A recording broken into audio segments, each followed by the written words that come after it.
మహమ్మారి, చేయూతనివ్వలేని రోగం, కుటుంబ సభ్యులు, బంధుమిత్రుల చివరి చూపుకు నోచుకోని దేహం, యావత్ ప్రపంచానికే ఓ ప్రాణగండం.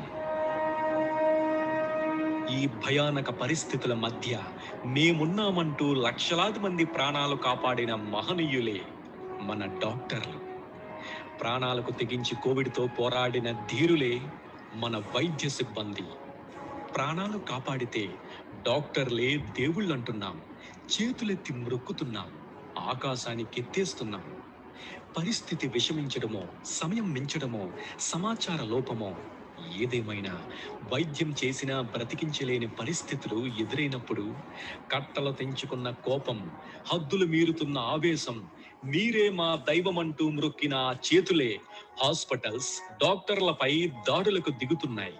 ప్రాణాలు కాపాడే వైద్యులపై పిడిగుద్దులు విసురుతున్నాయి. వైద్య సిబ్బంది వణికిపోయేంతలా వికృత చేష్టలకు దిగుతున్నాయి.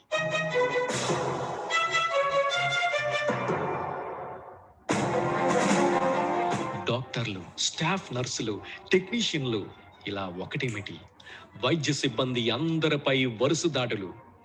ఈ దాడులు ఇలాగే కొనసాగితే, ప్రాణభయంతో వైద్యం ఆగితే, వైద్యం చేయలేమని చేతులెత్తేస్తే, ఒక్క క్షణం ఆలోచించండి.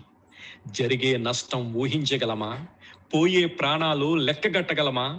దాడులకు తెగబడే వారి ఆవేశంలో న్యాయం లేదని మా ఉద్దేశ్యం కాదు.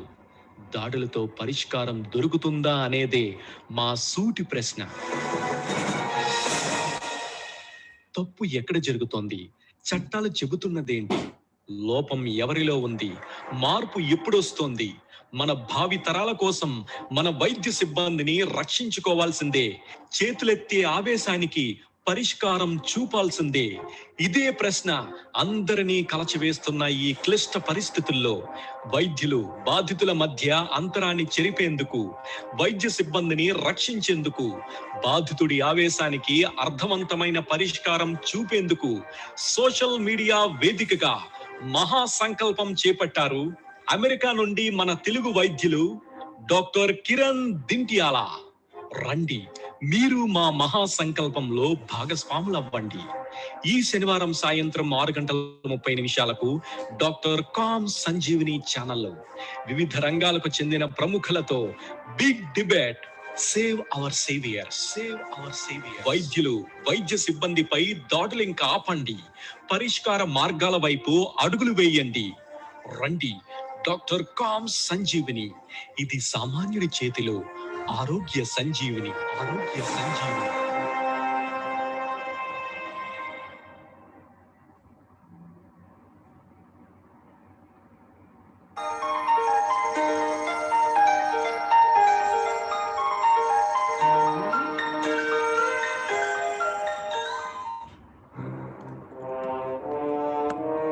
కరోనా మహమ్మారి, చేయూతనివ్వలేని రోగం, కుటుంబ సభ్యులు, బంధుమిత్రుల చివరి చూపుకు నోచుకోని దేహం, యావత్ ప్రపంచానికే ఓ ప్రాణగండం.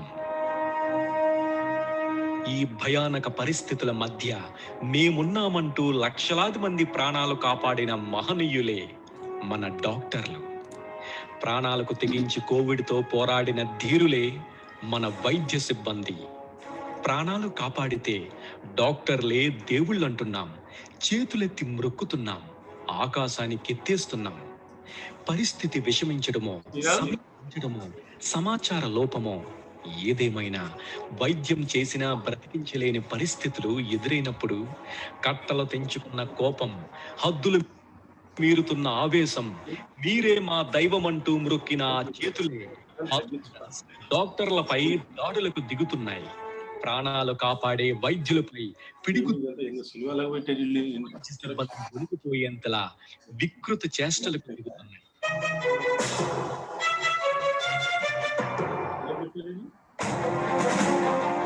డాక్టర్లు, స్టాఫ్ నర్సులు, టెక్నీషియన్లు ఇలా ఒకటేమిటి, వైద్య సిబ్బంది అందరిపై వరుస దాడులు. ఈ దాడులు ఇలాగే కొనసాగితే, ప్రాణభయంతో వైద్యం ఆగితే, వైద్యం చేయలేమని చేతులెత్తేస్తే, ఒక్క క్షణం ఆలోచించండి. జరిగే నష్టం ఊహించగలమా? పోయే ప్రాణాలు లెక్కగట్టగలమా? దాడులకు తెగబడే వారి ఆవేశంలో న్యాయం లేదని మా ఉద్దేశ్యం కాదు. దాడులతో పరిష్కారం దొరుకుతుందా అనేదే మా సూటి ప్రశ్న. తప్పు ఎక్కడ జరుగుతోంది? చట్టాలు చెబుతున్నదేంటి? లోపం ఎవరిలో ఉంది? మార్పు ఎప్పుడొస్తోంది? మన భావి తరాల కోసం మన వైద్య సిబ్బందిని రక్షించుకోవాల్సిందే.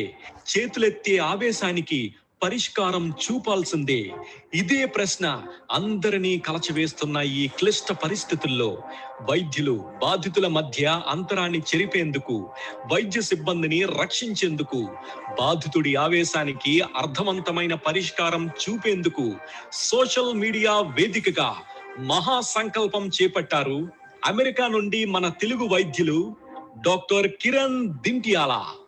రండి, మీరు మా మహా సంకల్పంలో భాగస్వాములవ్వండి. ఈ శనివారం సాయంత్రం 6:30 డాక్టర్ కామ్ సంజీవిని ఛానల్లో వివిధ రంగాలకు చెందిన ప్రముఖులతో big debate. Save our saviours. Save our saviours. వైద్యులు, వైద్య సిబ్బందిపై దాడులు ఇంకా ఆపండి. పరిష్కార మార్గాల వైపు అడుగులు వేయండి. రండి, డాక్టర్ కామ్ సంజీవిని. ఇది సామాన్యుడి చేతిలో ఆరోగ్య సంజీవిని. ఆరోగ్య Sanjeevini.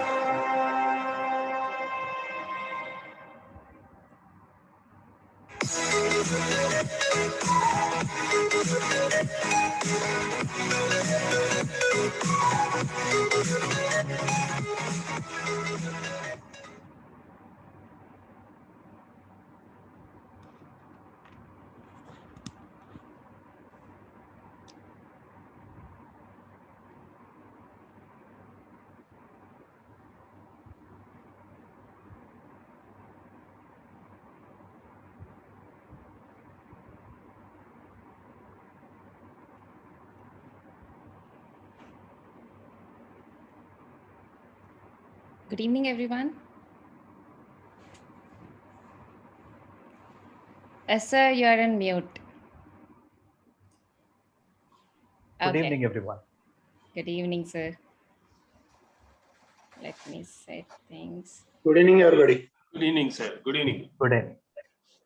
You are on time. Very good evening.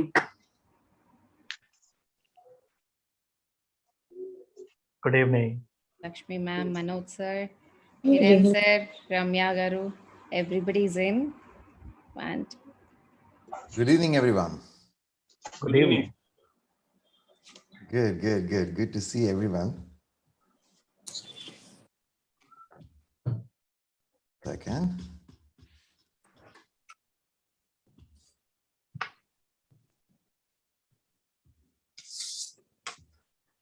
Hello, good evening, everyone. Hope I'm audible. you Yeah. are perfectly audible. You. Hi, Siri. Good evening, Ramya garu. Good evening, Manoj. Sir, Yeah, very good evening. Very good evening, sir. What an energetic evening it is. Good evening. Really. Good evening, everyone. Good evening. Sir. Very Good evening, sir. good evening. Krishna sir, Ah, good good evening. Good evening, Ramya. After a very long time. Yeah, of Happy course. to see you like this, sir. Hello, Lakshmi Devi. How are you? Hi, hi Kiran, I'm fine. Hi, madam. Good evening, He is madam. my classmate. Good evening, sir. Oh, Good to see you. Good to see you. I think we still have a couple more people to join, right? Yes, sir. Three Yeah. more people yet to join. Dr. Gopi Chen, Dr. Karthik, And Seshu garu kuda join అవుతానన్నారు. Seshu, and who And else? ఇంకొక doctor కూడా ఉన్నారు. జయంతి. Lady, one second. Dr. And Jayanti. Jayanti garu. జయంతి, కార్తిక్ తుమ్మల గారు వచ్చారు. Join అయిపోయారు. Yeah, Karthik. And what we'll do is, because this meeting is going to be streamed live and also this is a national problem, I think we should converse in English today so that people all over India can see us and understand us. I think we have two more people joined us. Dr. Karthik Tumala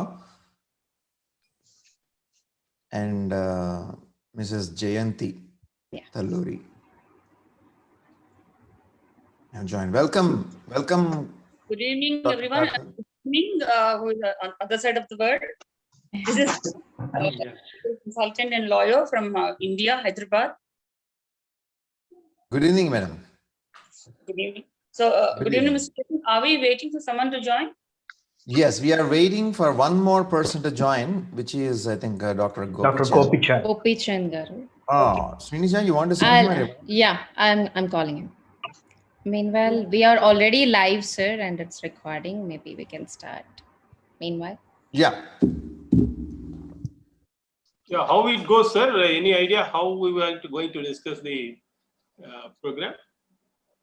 Yeah, right. What we want to do is we will briefly introduce the topic to people on this call. Okay. And then we'll also briefly introduce ourselves so that people know who we are. And once that is done, we'll address the problem. My goal for this session is understanding the problem, exploring it, because we won't be able to find solutions to this humongous problem in one session. So, but this session should become the one that should draw attention from people, that we doctors are coming together. And of course, that is already happening everywhere in the country, but we are trying to solve this problem and we increase awareness among everyone about this problem. So that is what I think my goal for this program is today. And of course, you all can chip in and add your thoughts of what you think the goal should be. We discussed a little bit with everyone individually. I personally discussed with almost everyone here individually what we want to do. So with that, also now welcome Dr. Gopi Chand, who just joined us. That's great. So let's get started with our program, Save the Saviors. This is a panel discussion about protecting doctors from the violence that is happening across the nation. And this is Dr. Kiran Dintyala. I'm a physician, author, and also a stress management consultant. I have, come to United States many years ago, but I was born and brought up in India. I'm from Vijayawada in Andhra Pradesh. And when I saw this problem on TV, I think almost a month ago, where a doctor was brutally attacked by a group of people and almost they killed him. We caught that on CCTV. I say, like, just terrible. This is just terrible. This shouldn't be happening no matter what the situation is. And so thought that I think we need to do something about it. And then I started speaking with various people.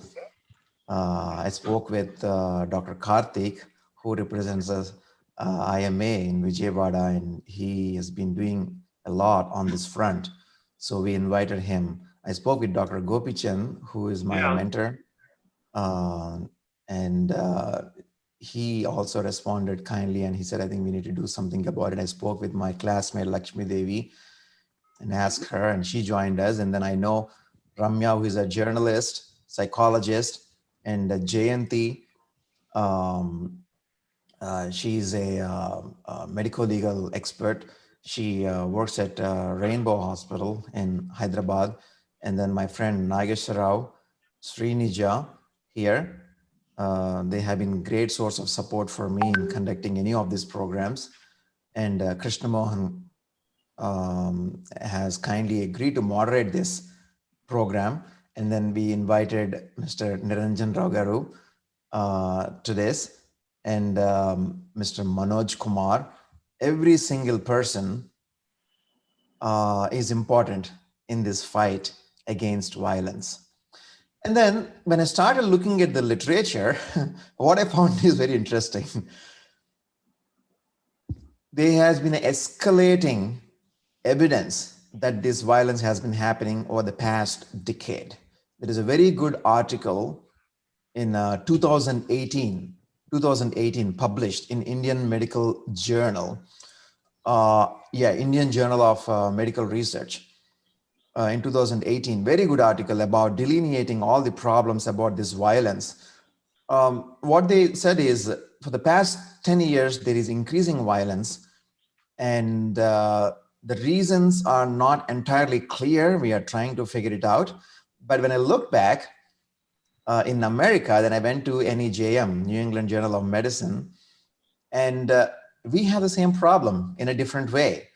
So it is not just a problem in India, it is a problem across the world, all around the globe. In China, a dentist was killed, I think a couple of years ago. Actually this patient, 20 years after the dentist treated him, he came back and killed the dentist. This is crazy. So these attacks against doctors are not always impulsive in that moment, depending on what happened, but actually some people hold grudges and come back and kill later. Something similar happened in Boston, in America, in Boston, in the state of Massachusetts. A surgeon was killed at Brigham's and Women's General Hospital. So these things are happening everywhere. So what should we do to solve this problem? That is the focus of this meeting. And we should do everything that is possible. My very clear message, no matter what we discuss in this meeting, my very clear message to everyone who is watching this is, I'm totally condemning this violence at any level. This shouldn't be happening. Because doctors are nice and they're taking care of you, you think that, you can do whatever you want. That is a question I have for public. Are you going and killing politicians? Every year you get a lot of promises and nothing happening. Why are you not attacking them? I'm not saying to attack them because you're afraid that you're going to get arrested. People need to think about this. No problem can be solved with violence. We can only solve calmly, peacefully, rationally. But let us see what is preventing us from solving this problem in a calm way. With that, I'm going to hand over to Dr. Karthik, and then I want everyone to go around the table and then introduce themselves for a couple of minutes, and then Mr. Krishna Mohan will then moderate this session, and we'll take it from there. Dr. Karthik, please go ahead. Yeah, hi everyone, and I should thank Dr. Kiran to initiate such a good process of Saving the Saviours kind of program on this platform. We have been doing it. I'm a part of IMA. I'm the secretary of IMA Vijayawada from the past 2 years, and I'm the secretary for Cardiology Society of India for AP State. Basically, I'm an interventional cardiologist. I've been practicing in Vijayawada from the past 7 years, and been managing hospitals and been a part of the healthcare for a long time, because it's a family legacy that 3 generations of us are doctors, and we are almost like 38 of us are doctors in our family. And coming to the platform, it is nice to have medical legal advisors, advocates, and NGOs and doctors being a part of it, and making a thought process and making couple of directions where we are heading to, and making a couple of probably some more brains into it and see what the actual root cause of it. It is nice that Kiran has went up to looking up literature, how it happens even in China and even in US. These are more, I would say, as individual kind of very rare incidents that happen there. But in India, it is almost kind of every alternate day that you find some amount of violence all across the country. And you see, 2 days back, we had something in Bangalore. 1 week back, we had something in Maharashtra. And it's been happening even in Assam, Arunachal Pradesh, and Delhi. And, you can name any place, you have it. So we have been, as a part of Indian Medical Association, leading the doctors organization from the front. We have been doing everything possible, getting awareness to people, and actually pressurizing or lobbying with the government to make couple of laws enforced. We have been having Clinical Establishment Act of Andhra Pradesh in the undivided state of Andhra Pradesh itself, which says any act of violence inside the medical establishment or against the doctors is a offense, and it has been given 3 years to 5 years of imprisonment, and even 10,000 to 1 lakh amount of penalty itself. But the problem is, being a medical facility or medical law is under the state purview. We don't have a national law, and getting into CRPC or penal codes is again an issue. I think our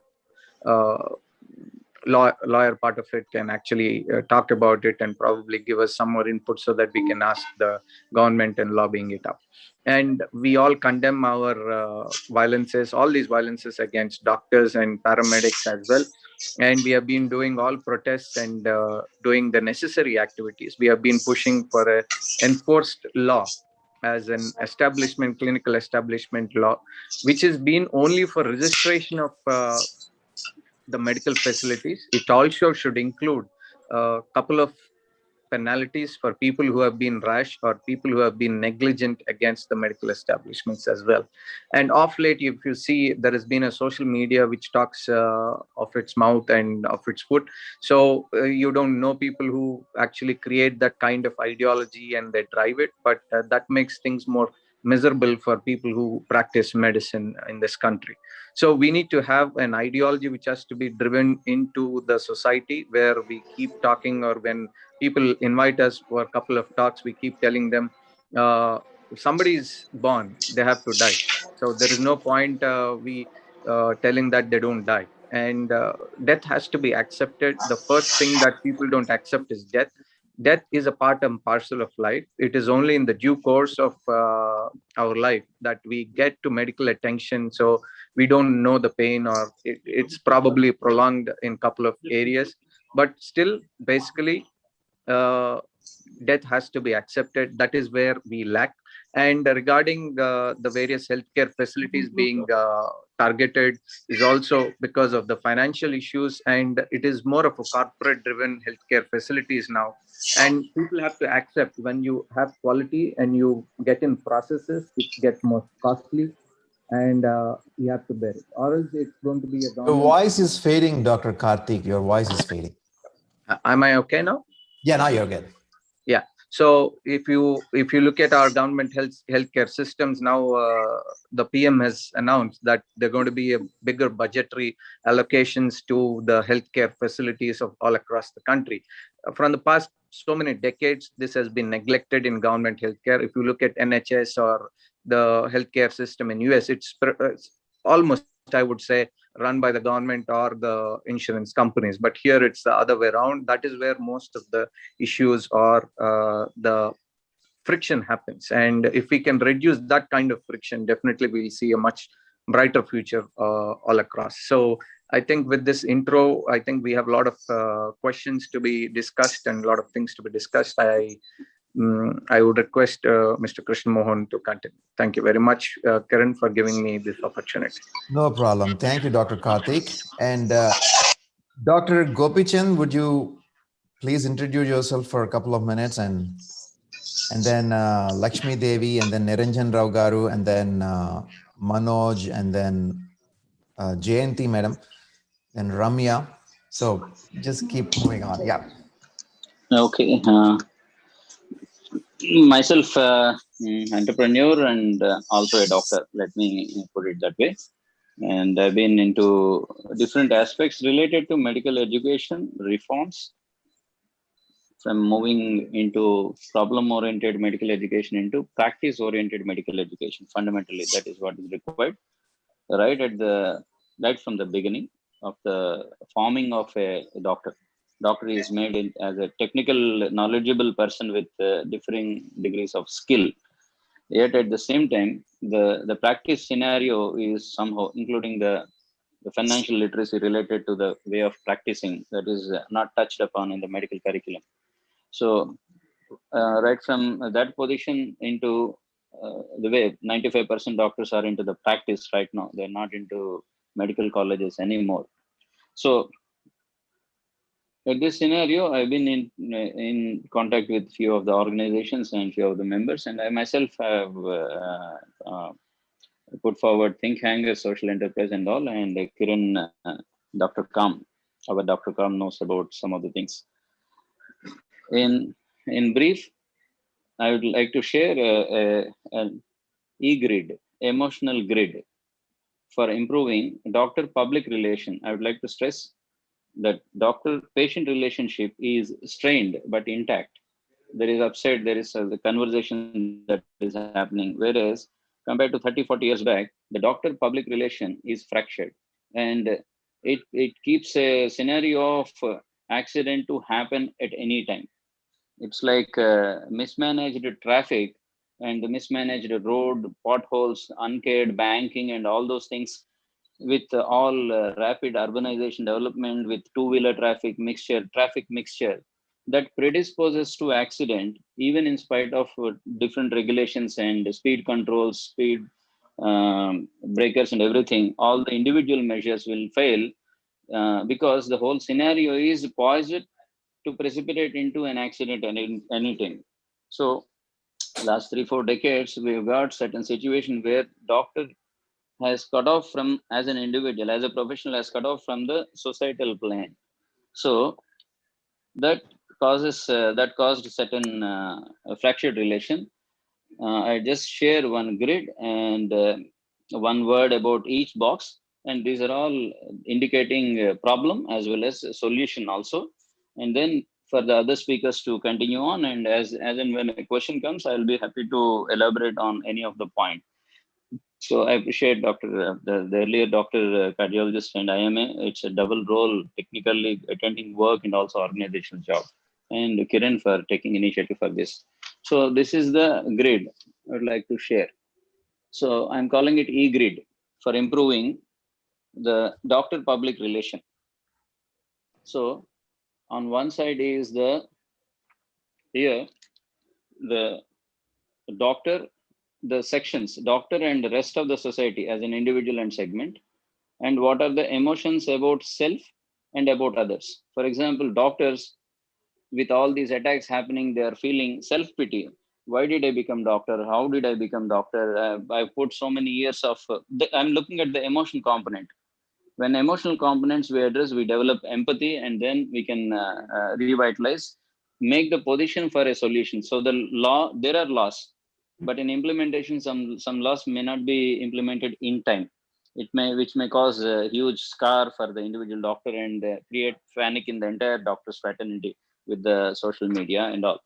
So doctors, as I see, are feeling self-pity about themselves. I have done so much of work on becoming a doctor specialist, sacrificed so many things, whereas public don't seem to acknowledge as much empathy.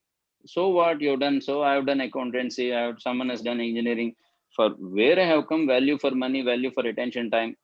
Why, how this has come is a different scenario. But this is the emotion, self-pity, pity about self, and then bitterness about everybody, including the patients, including judiciary, police, and name any section.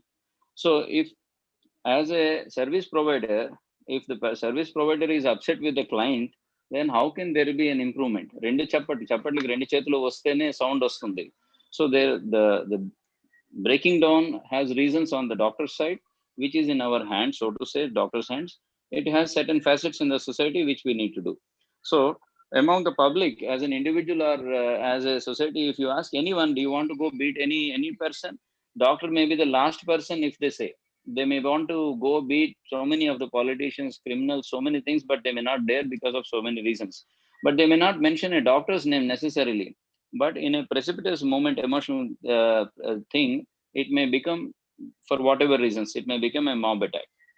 In US, it may be a legal suit. It may be different things in different parts of the world. It's not just limited to India. The whole scenario, it's a global thing. But in India, there is a physical harm, to the structure and the people and the doctors and the psyche also. People feel about themselves in relation to medical scenarios, helplessness. They cannot help solve themselves. And they feel helpless because of suddenness, because of the financial unpreparedness. So we require certain solution for that. And then towards the society, everyone is feeling a bit lonely, and that alone is a personal choice. That loneliness, the earlier large umbrella of the extended family, cousins, uncles, mamaya, babaya, all that is not there, and colleagues also only will come in the evening to visit by. So from the society side, that which was there, the backup, the social security, the kind of thing, that suddenly has missed, and India hasn't caught up with a new model. We cannot ape UK model or US model. They have their own heritage and places, the kind of thing. So we need to evolve a new social fabric. So just to say, solution part to each of the components, and these solutions will go a long way in managing an accident preventable zone, so that all other legal measures and everything will be deterrents, different measures.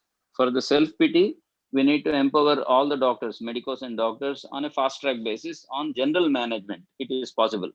And then regarding the doctor's impression about the all the public, there are no spokespersons for doctors. So all doctors individually or in groups or associations, IMA, our previous speaker has mentioned, we all need formal training in public communications. All doctors are trained in private communication, one-on-one communication. But on mass communications and social media communications, programs like this and the members like RKB members and Kiran initiatives like Kiran and so many others, and Think Hanger is there. So the public communication, the communication management training for all the members, especially organization related members and organizations becoming professional bodies employing management people. So that improves communication rather than feeling bitter about the society and judges and police and everyone and the media. And in the public, that helplessness must be solved strongly by evolving a clear and a stronger medical insurance system. Once that is taken care, when it is needed, if the that financial strength is given, there will be so much of removal of altercations and the anger and bitterness, suddenness, so many things. And at the public level, if an individual is sick, there were a lot of members to help in support and everything. We need to get into something about total recovery, about rehabilitation and restoration. Those measures need to be now with the digital, perhaps many of these things also are possible. So within the public, if these are done, those emotions will not become anger, angst, కోపం, తెలియని కోపం, these will not become into those. Whereas from the medical side, if we address these two emotions and solve, doctors individually, group wise, professionals wise, organizations wise, they will become stronger to address the problem. Why the problem has come, has got an evolve. If time permits, we can get into that. I can share my view. But having arrived at the problem, we need to address the emotion points so that we can go ahead and develop empathy in a practical way. Let's prevent the accident proneness so that we can solve it. All these are solvable. We can employ management campuses to do the work for us. We can employ professionals to do the work for us. We know what to be done. And regarding the government side and everything, we can enhance, accelerate the demand by joining and writing letters and everything we can do. So doctor public relation is where I want to stress, so that the scenario is not accident prone. That's the thing. Over to the room. Any questions regarding that? At any time, I'm happy to answer, and I'm continuing works in this direction also. Yeah. Thank you, sir. Thank you. We appreciate that. And then I appreciate the chart. That's very nice. Lakshmi Devi, you want to go ahead? Yeah. Thank you, Kiran. A very good evening. So I'm happy to be a part of this. Actually, I am a gynecologist practicing at Rainbow Kondapur, Hyderabad. And being a gynecologist in practice since 2008, I am actually afraid to practice now. Okay, the main reason being that it has become very, very insecure outside. So the patients who are coming, we have to look at them in terms of, is this a potential medical legal case? So every patient is looking as if they're going to create some nuisance. Okay, so the very charm of that empathy and that feeling of service is coming down. That's because of these kind of issues which have come up in the past. Always the attacks on doctors were there, but now, since the onset of the pandemic, we have seen that these have escalated tremendously over the last 1 to 1.5 years. So I should be telling you that I'm doing my LLB course additionally just to keep myself safe. Okay, just to know the rules. Okay, so I think that every one of us should know the rules and how to defend ourselves, because these were not taught to us in the medical school. And basically, we are more concerned with the clinical aspect of it and also with an emotional aspect, as Dr. Gopichand has put in, that we are more concerned about treatment of the patient and their well-being rather. And this kind of abuse in terms of verbal abuse or physical violence is really, really not warranted. As Dr. Kiran has put in the introduction, it is not warranted at all, because it makes us feel insecure and it makes us feel something against the society, the bitterness, as Dr. Gopichand has put in. So what is this? I mean, why is it going ahead? This is because the family, the patient's family and the society at large, it's not a one-pronged approach, as Sir has told. We have to act in terms of the society, in terms of government and their policies, and a strict law in place.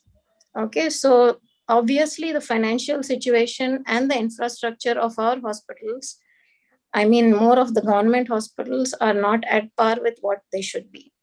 And considering that 1% GDP is spent for health infrastructure is very, very poor. So considering the overcrowding and the inattention to patients, the attacks have increased on the doctor who puts up the forefront there. Okay, so considering all these things, it is not a problem of the doctor alone. Okay, it is a problem which has to be approached through the government. And also the laws have to be more strict in place. And there is, and the health being a state subject, there is no central legislation to help us. And as Dr. Karthik has put in, IMA is doing a very commendable job in helping the doctors to stand on one platform and protest against these attacks. So I think we all should be one in order to fight these kind of attacks and stand for ourselves. Thank you, Kiran. Thank you, Lakshmi Devi. Very strong points made in just a couple of minutes. Obviously, she's our class topper, and we used to be scared to compete with her. So now she's doing law also. Very good. All right. So who wants to go next? Niranjana Garu, you want to go next? Yeah, unmute yourself, sir. Yeah, good evening, everybody. Am I audible, sir? Yes, you are audible. Please go ahead. Thank you. So, very happy and highly privileged to be associated with all of you as stalwarts, doctors like Kiran, Gopichand Garu, Manoj Garu, and all my colleague advocates also appears to be here. Niranjan Garu, namaste. Good evening. This is Jayanti Andi. We met at Rainbow. Right. Guttupattanu only. Thank you, ma'am. So very nice to be a part of this program, and it's really an honor and a great privilege to talk and listen from a great doctors about the injustice caused to them because of the mob and unruly behavior of so many patients. To add to this, my view was, after the lapse of the family-doctor relationship, earlier when we were as a child, we used to go to a family doctor who alone used to treat the entire family. So when the tradition continues, according to me, there was no such kind of violences and other things. Of late, this issue has become more dangerous. And for every small thing, the people have become violent and used to create a panic and hurting the doctors, and even it going to killing of the doctors, destruction of properties of hospitals, cars, everything is happening across the country. And more particularly, I'm sorry to say, in a particular set of the people, this damage is more. You are creating, particularly like the old city in Hyderabad, this is creating a lot of problem according to me, and more cases are reporting from that place. So even though it is a phenomena across the world, as rightly pointed out by Dr. Kiran, but it is encouraging this kind of thing is being encouraged because no proper law has put in place because of the government's failure. I came across only in 2020, there was a central government ordinance now in Epidemic Diseases Act to protect the violence against the doctors and the paramedical staff and also all the health care officials.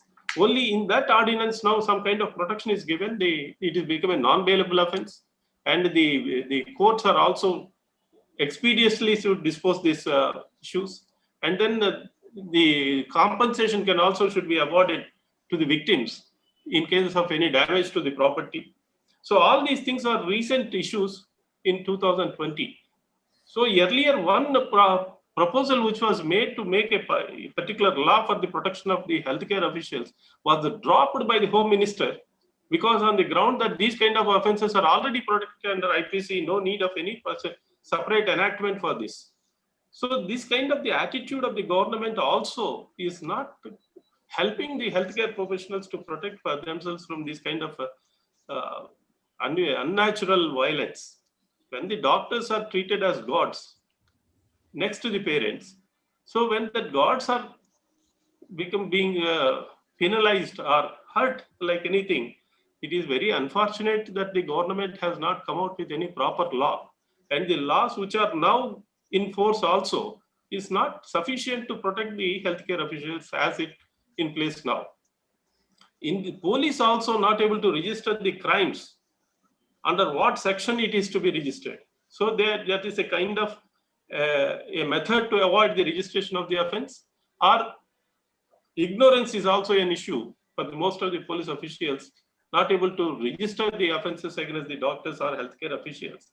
So therefore, now as IMA and all of you should take it more positively and more vigorously to convince the government to make a perfect implementable law which protects the healthcare officials from these kind of incidents.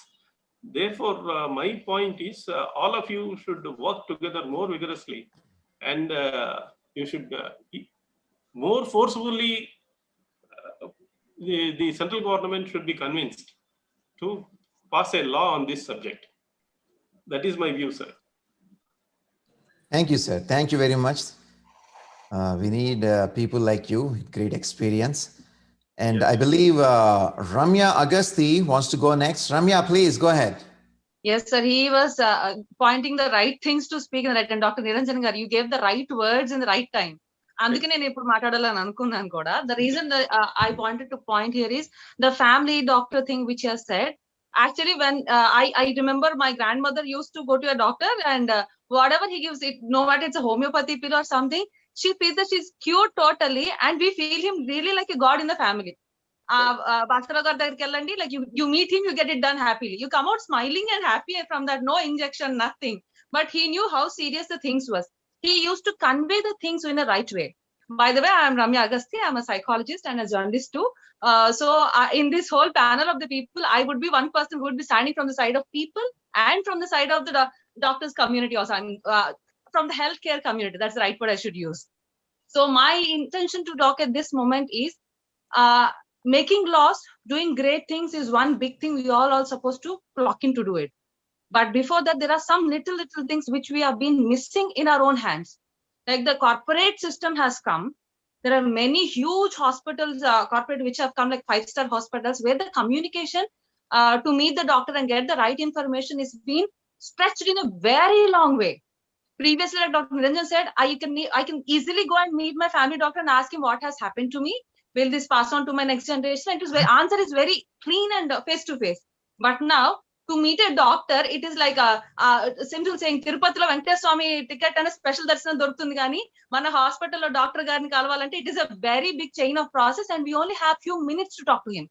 And people are almost scared to talk to him and ask their doubts. Anta takku vyavadilo anta rapo doctor gariki ivvadaniki వాళ్ళకి కావాల్సిన doubts clarify చేయడానికి ఒక chain miss అవుతుంది. దాని వల్ల ఏమవుతుందంటే information ఎవరికైతే ఎక్కడి నుంచి రావాలో, English please, because I think we want it to be a national audience. People who need to get the information, like who is scared, like family person who is attending them, they need to get some all basic doubts and information clear. It is only been cleared in a very fraction of time which they expect it a little more. And the people they meet usually are front end, dusk people, and a few of the nurses would answer them if necessary. Rarest of the rare time they talk to their doctor. So this gap is allowing them to think more about the trauma. Actually, if somebody says, if a family doctor says the only 3 months chance is there for someone to survive, they would take it in a right way and do measures. But if that answer is given by somebody from a corporate sector or from a far person, they can't take it easy. I know they have plenty of options to choose also, second opinion, third opinion. And if the answer changes, they are not able to digest it also. That is also okay. People can also take it happy. But there are great people who are good and who gave their personal time to the society. There are few businessmen involved in this also. So I wanted to be a little more easy. If goals of the doctor and goals of the hospital are both the one to serve somebody, that is a good journey. There are some situations where we have seen in the recent times, the COVID time, basically, the most of the complaints we listen from the regular crowd, they say that I didn't expect that my 4 hours of time spending out there made me spend 2 lakhs. They would not even have the knowledge of how they're going throughout it. How there are few doctors like Dr. Kiran, many other people who didn't even charge a penny for their great advice. So there are different. Let us not talk about only of one side of the coin. Let us handle how we can prevent it and how we can make it easy also for other people to not pass through this journey. First is communication between the patient and the doctor to make them understand. Second, to not get it repeated in whatever sector we are, either it is a small hospital or a huge hospital, whatever it may be, that is also is important. And there are few more points I wanted to add in this. Family members are now getting so much of information from the internet, but that doesn't mean that's a true treatment for their condition or not. At this particular point of time, they need somebody to counsel them in between. Need not be a doctor, but there can be somebody from the same hospital or the team to educate them in a right way. May not be doctor he can't sit for hours together with one particular patient or client, but the chain of it is missing it. That is which has happened with the family doctor. That is what we've been missing here.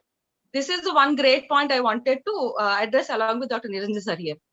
And the legal things, why we have also spoken, beating the doctor, hitting the doctor. Doctor is the last one to remember to hit in the life. That is the right word. Nobody wants to hit a doctor, because after the parents, everybody love their doctor because he know how to help you. But if you ask every individual separately and ask them, if you're given a chance to blow somebody, who would be in your hit list? There might be a dentist who pulled your teeth in a wrong way, which has suffered you for more than years. That is for sure. There might be a doctor who couldn't recognize what exactly is going through in this body.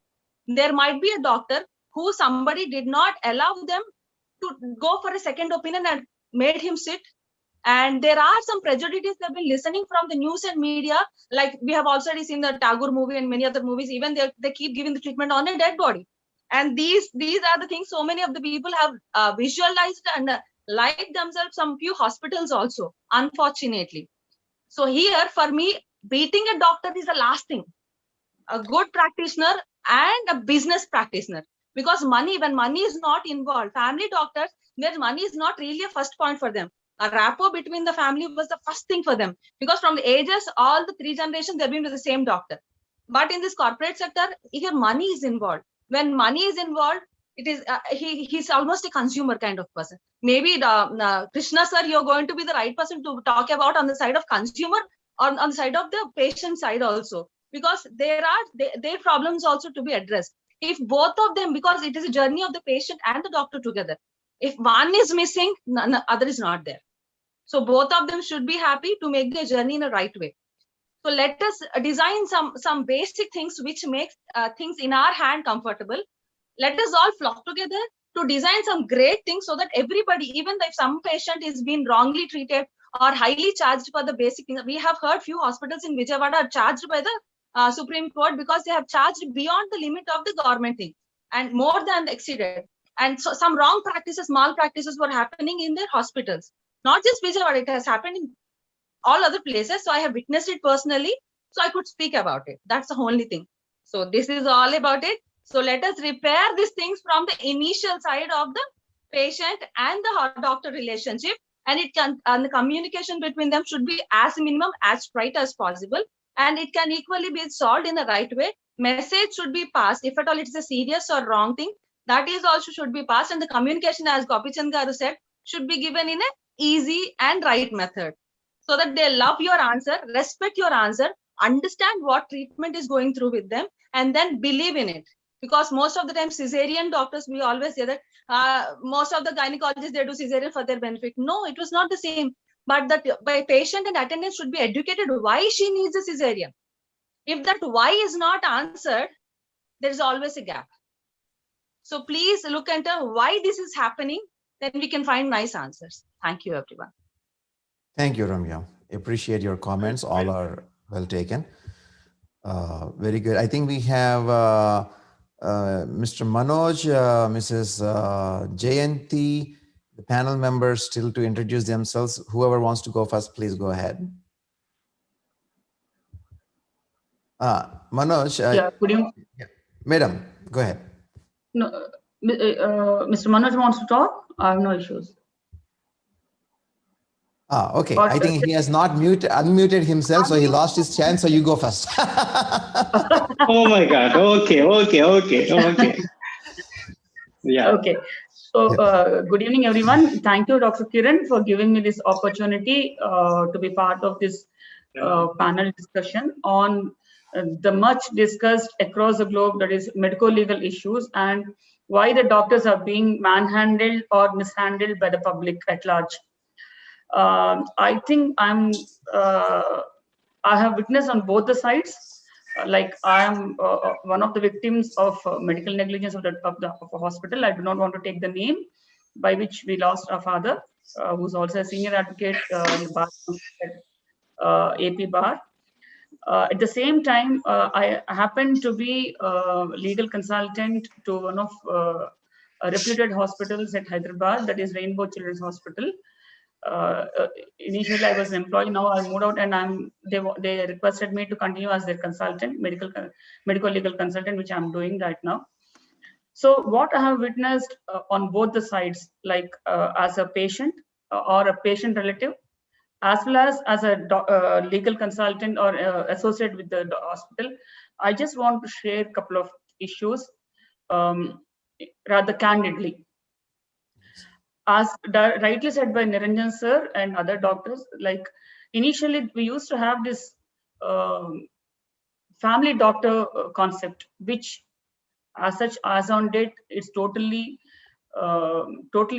eradicated, or it's no more in place, that concept of family doctor. Even we used to have a family doctor for the past 30 to 35 years. My parents, especially my mom, even today, she believes any issue and any problem, whether it's to pulmonology or BP or any other issue pertaining to her, she first calls him. So then she goes to, basing on his advice, she goes to the referred doctor or referred specialist. So that's the impact the family doctor has got with initially, I mean, the olden days. Now, as we have observed that concept of family doctor is no more in place. Mostly, I mean, on the scale of 10, we see only one or two cases. Second thing is, what I feel is, in addition to not having effective laws in place, why this gap between the patient and doctor has increased to such an extent. Now it has become irreparable gap or unbridgeable gap. Number one, what I have observed is the corporatization of medical profession. It is no more called as a noble profession. It has become more or less a corporatization has taken place, and it has become more of a business parlance rather than a individual touch or that noble profession tinge. Why only doctors? Even lawyers were being attacked. Even in Hyderabad, very recently, lawyers are being attacked. Judiciary is under attack. You know, social media is playing such a great havoc. Thanks to it, even before the judges are taking up the cases and hearing the cases, social media is coming up with the judgments, with their own opinions, which under legal parlance have no nexus at all. They don't know the facts. They don't know what the law speaks about. They just comes out of emotion. And no less than the Chief Justice of Supreme Court of India, he himself lamented very badly recently, saying that, I mean, if the public is attacking the judiciary, where would judiciary would go? Or where would judges would go and talk? We don't have any protection. So Very that sad, is a solid very sad, state of very affairs. sad, very sad. So I want to I say think this. personally, social media is playing a great havoc. And everything is available on Google, most unsolicited information, either it's medicine or judiciary, legal related issues. So my dad always used to say, two things are very easy for people to talk. One is medical, other is legal. Everybody is a doctor, everybody is a legal expert. Yeah. So most of the I see lots and lots of unsolicited information on the Google, thanks to it. Which, if we go in depth, there is no. I mean, I said there's a lot of insanity happening on this social media. Insanity. Yeah. Yeah. Other thing is, it's not just the laws should be really effective enough. Before that, why this is happening? So any patient, any person goes to the hospital or doctor and they want to get treated properly. The second thing is they want to get cured. Yeah. No matter what's the disease all about, no matter how much they're affected, no matter how much deteriorated stage it is, they want to get cured. When that's not happening, emotions come into place. And second thing is, people, the number of people going to the government hospitals have reduced, and going to the corporate hospitals have increased exponentially. Now they are seeing, I'm paying so much of amount, so much of money, and I expect health in return from the hospitals. So this is give and take. Right. So they are coming with they are going to the hospitals with a preconceived notion that if I go to a corporate hospital, the best hospital in the city, I should get the best of the cure. Or I should be cured. That's it. There's no other discussion on it. However, the doctor explains how much of informed consent they take from the patients, how much counseling they give, the doctors give or the counselors give. End of the day, the patient wants only cure from the doctors. Yeah. And that too, when the money has become a component, an important component, an indispensable component, then all these extraneous things like violence, attacking the doctors, attacking the hospital property, damaging the assets. I have seen myself evident to many this kind of, I mean, unruly aspects in the hospitals. Yeah. Yeah. So what I say is, there's a lot. It has become an unbridgeable gap between the patient and the doctor. For various socio-economic and media, I think that media is playing a great havoc. So media is the biggest culprit. Second thing is, people are getting so much of information in various ways. As I said, the media, that is one thing. And of course, now what I can say is the courts are really proactive, and we have category of judgments wherein the National Commission or the Supreme Court or various other high courts have come down very heavily on these attacks on the doctors. Either it's a negligence, whatever it is, doctors are to be protected. Doctors are to be protected, and we have systems in place. If a patient is not happy with the treatment, see, first of all, neither a doctor nor the hospital pressurize or force a particular patient to come to their hospitals. At least to that extent, we are still maintaining certain standards and norms. Patients having decided to go to a particular hospital or doctor, number one, what they have to have, we should have this trust factor. Yeah. Trust factor.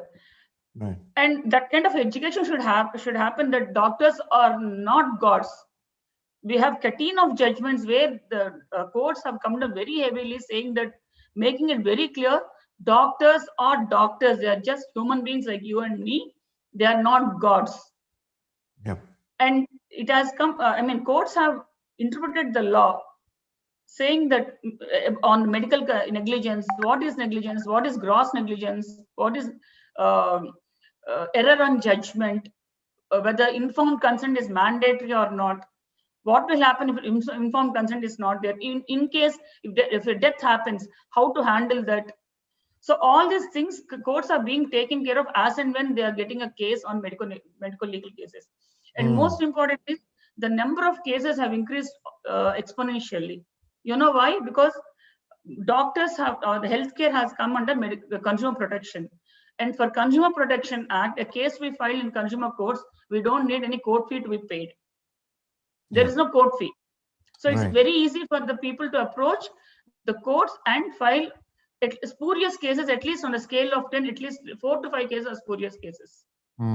As such, I myself is having almost some 10 to 12 cases in Hyderabad and some 5 cases in Bangalore. Few went to the extent of police station because death happened. And if you know, when I came to when the case was referred to me in Bangalore, prima facie, as a lay person, I thought that is a pure negligence of the doctor. But when I went to the entire medical history, when I heard the narration from the doctor, when I appeared before the medical associate, medical council, I understood that there's no negligence on the part of the doctor. That was my candid feedback I've given to the hospital. So likewise, it's not that every time there's a negligence or doctors are at fault. At the same time, we should also see the other side of the coin. There are cases because of the corporatization, wherein I mean, the other thing is media. We have movies. They show as if doctors are pure villains, which is not the real case. Either the COVID or sans the COVID, also doctors are playing a extremely excellent role as doctors. Only thing is that, as Ramya said, that link is missing somewhere. Today, to the hospitals, what we are advising is have an SOP in place. Put a notice at the conspicuous places. Have a board, a notice board, where a display board wherein it clearly speaks that, or it's a knowledge to the patient or information to the patient, like what are the do's and the don'ts at the hospital premises. This indeed we are doing in Rainbow hospitals. We have a clear-cut SOP. What are the do's and don'ts, even at the time of counseling, how the doctors have to address these people or attend this kind of counseling patients. And second thing is, once any kind of attack happens or any untoward incident happens or any violence happens, what are the immediate things, the precautionary things the hospital has to take care of? It is a predominant duty of the hospital to take care of the doctors and their interests. Of course, in addition to the insurance part, the professional indemnity insurance part, in addition to that, doctors have to take care of the hospitals have to take care of the doctors. Yes. Law comes next. Yeah. So at times we take support of the police, because when the mob is unruly, very recently, like a baby passed away. He was on his deathbed. He came in the last stages. Doctors advised that the baby might not survive, and within no time, a mob of 50 to 60 people have come down. Yeah. Immediately we had to call the police, and of course, in the meantime, we have a complete trained team who is trained to handle this kind of mob, to pacify them, to talk to them. First and foremost is talking to them, have a proper communication with the patient relatives, because their emotions are very, very, very high. Because I'm like one such relative, because when my father was hospitalized, even we had to shed almost some 15 to 18 lakhs in one of the corporate hospitals. Till the end, we were not known what exactly is the problem with my father. He suffered for 2 months. And of course, our emotions are high. One is the patient's health getting deteriorated. Second thing is our money is getting involved in it. Our monetary resources are getting drained drastically. Almost on a per day, we used to pay some 75 to 80,000 per day. This happened almost 13 years back in one of the corporate hospitals. Yeah. So definitely our emotions would be high. At the same time, so as I said, the communication should happen. And the hospitals should take care of the doctor's interests. A strong SOP should be there in place, and a proper and effective trained team to handle the mock. Yeah. So that's all I can say from mine. Any questions or anything you want to add, or you want to counter or further add to my points? Most welcome. Thank you, madam. I think you made a lot of good points, especially there are two sides to the coin always.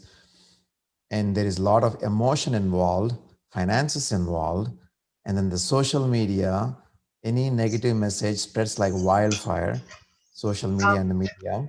Ramya, you'll get your chance. Hold on for 1 second. That's about social media I wanted to add. We have to be careful when understanding how social media is playing here. It is also a greatest weapon in everybody's hand. Nowadays, if anybody uses in a wrong way, they are also being charged in a very high way. I mean, they've been given tough punishments for a simple message forwarding also. So everybody should be conscious when we use these words in a sensitive scene like this all. Thank you. Of course, yeah. So we'll get into more detail about it. So, so in the media also sensationalizes a lot of news depending on what they think is breaking news. So there are so many aspects to this problem. That is what we are getting to, listening to everyone, different experts from different areas of life. And Manoj Kumar Garu, please go ahead, sir. Last but not the least, go ahead. Yeah, fine. Very good evening, respectable Dr. Kiran, and I'm very much thankful to Nagesha Garu for adding me and giving this opportunity to join in the panel. And I noticed that very valuable points have been so far, highlighted by Niranjan Garu, Dr. Gopi Chand Garu, Dr. Karthik Garu, Lakshmi Garu, Ramya Garu, Dr. Jayanti Madam, and all. And I'm looking for new points to add to the panel now, because what I have thought to discuss, you are already being discussed in this, and hope I am audible to everybody. Okay. Yeah, you are audible. Please, yeah.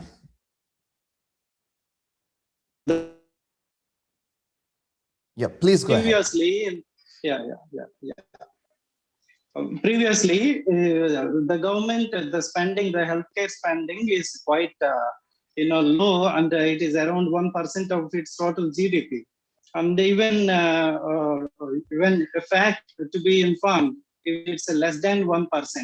And I want to convey that, the positive aspects of this COVID, coronavirus disease 19, it made everybody, and it influenced everybody of the society, right from the governments and the large institutions, even the, healthcare reforming institutions, and the bottom line of the society, like individuals and every citizen.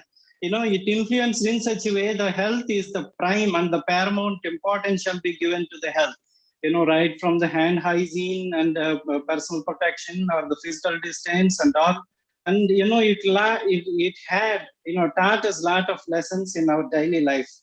And unfortunately, the other side of the coin, when we consider, particularly during the time of this COVID pandemic, every hospital and every doctor were absolutely treated as doctors, as gods. But unfortunately, what happened, the recent incidences in the multiple places of the nation, the providers, the healthcare providers, the doctors, surgeons, the nurses, the paramedical staff have been abused, scolded, beaten up, threatened, whatever the bad society can do, they have done. Unfortunately, what bad is influencing the society, have been propagated more and, more advertised more than what good the healthcare providers and the healthcare system is doing to the society. To be introduced, I'm Manoj, the healthcare consultant, and I have been actively involving in, accreditation and certification consultant to both public and private hospitals since last 10 years. Yes. Like, whenever I visit a hospital, I used to notice the display of the various acts that are relating, to the, attacks on the hospitals and the staff working in the hospital. I used to worry a lot, what the benefit they are doing actually, doing to the hospital, because in hospitals we display a lot of IEC material, that is information, education, and communication related signages we display. But unfortunately, very less or nobody bothers about the information that have been displayed in front of the hospital. And there I feel that people are very much less concerned. That is the thing. The recent incidents that have been happening, particularly to hospitals, is an internal issue of the government, because we are the healthcare providers have been doing a lot of good to the society, and unfortunately that has not been being highlighted. And it is the responsibility of the governments and the society to help and to safeguard the moral and the professional integrity of the hospitals and the healthcare providers that that are contributing to the society. Since I have been involved with certification and accreditation aspects, I feel very much happy if the certification bodies also insists on the measures that hospitals is supposed to take as a part of their daily operations. Prevention is better than cure, that we already know. Even right from the planning of our hospitals, the hiring of our employees and all, we worry about the work that need to be done. That's it. And at the time of planning, we won't inculcate or we won't imbibe the preventive approach.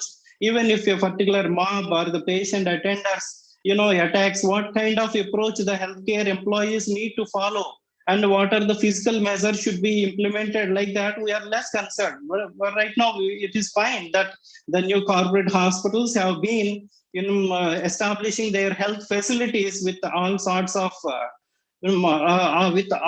all sorts of necessary facilities. I must say thanks to CCTVs first, because they are providing the true evidences.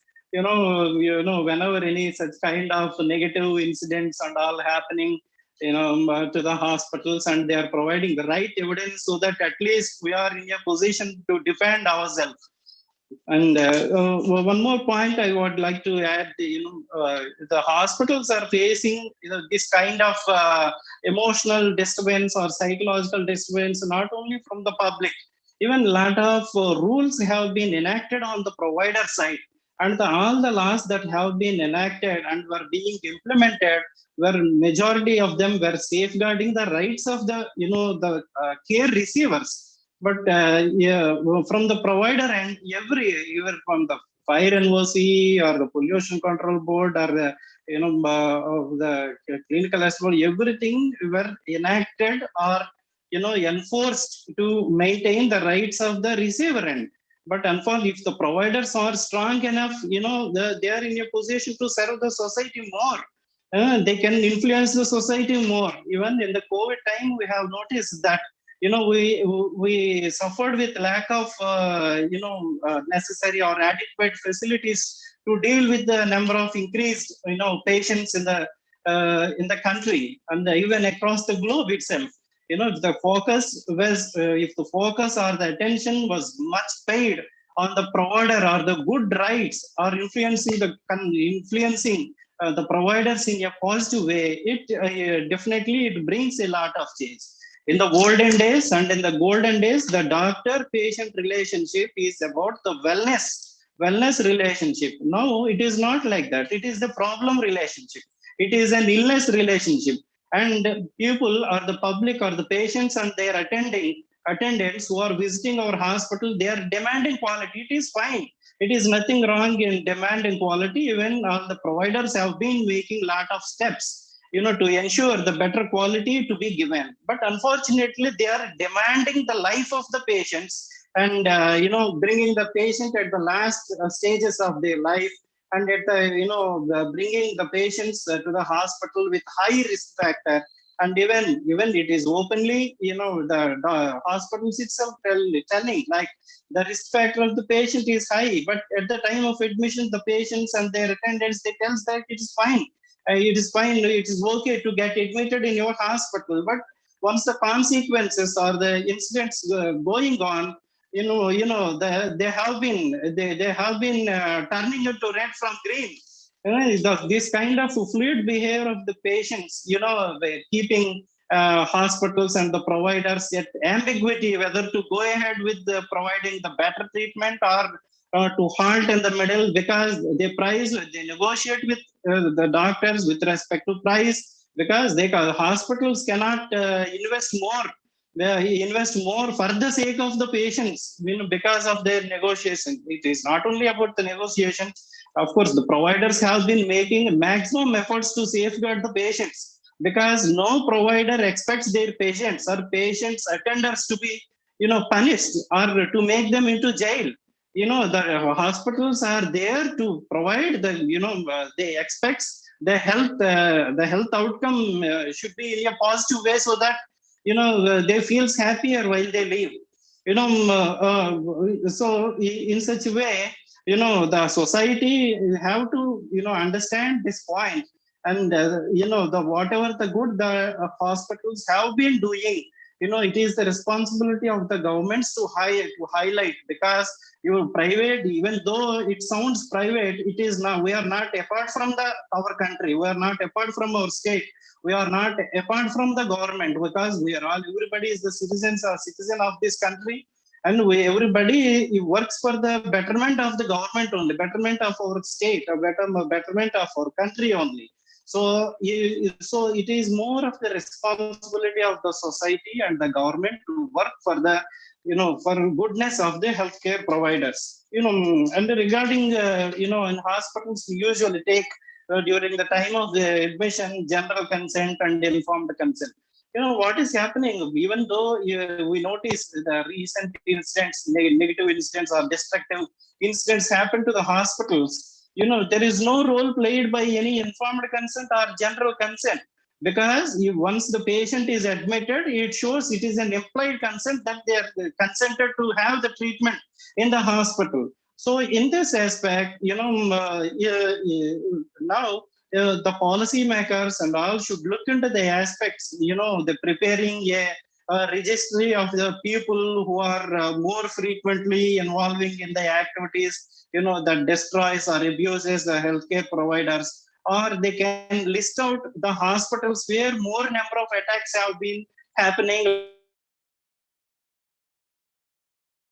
A particular hospital, they should introspect why my particular hospital, my particular facility have been in the news for a wrong reason.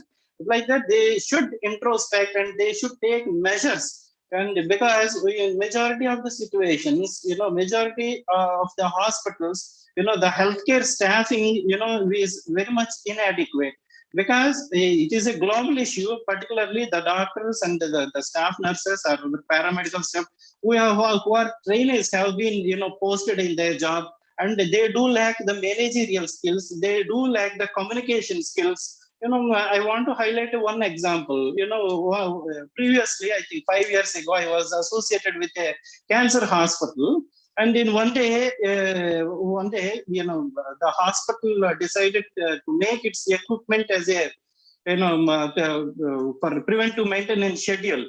And at that point, when a patient approached the hospital and approached a particular department for a diagnosis, and they said like in a, vernacularly, they said like, amma ee roju machine paadaipoyindi, machine baal cheyali, and like that they said. And the patients in how they communicated, like, the hospital, the equipment was all malfunctioned, and they have been doing its operations with malfunctioned equipment, like that. So whenever whenever any kind of healthcare provider or a person or an employee dealing with the public, they mandatorily given a training, a practical training they should be given so that they communicate well to the patients and to their attendants, and so that they better understands their language, the issue or the problem that the hospital have been with, they can understand well, and accordingly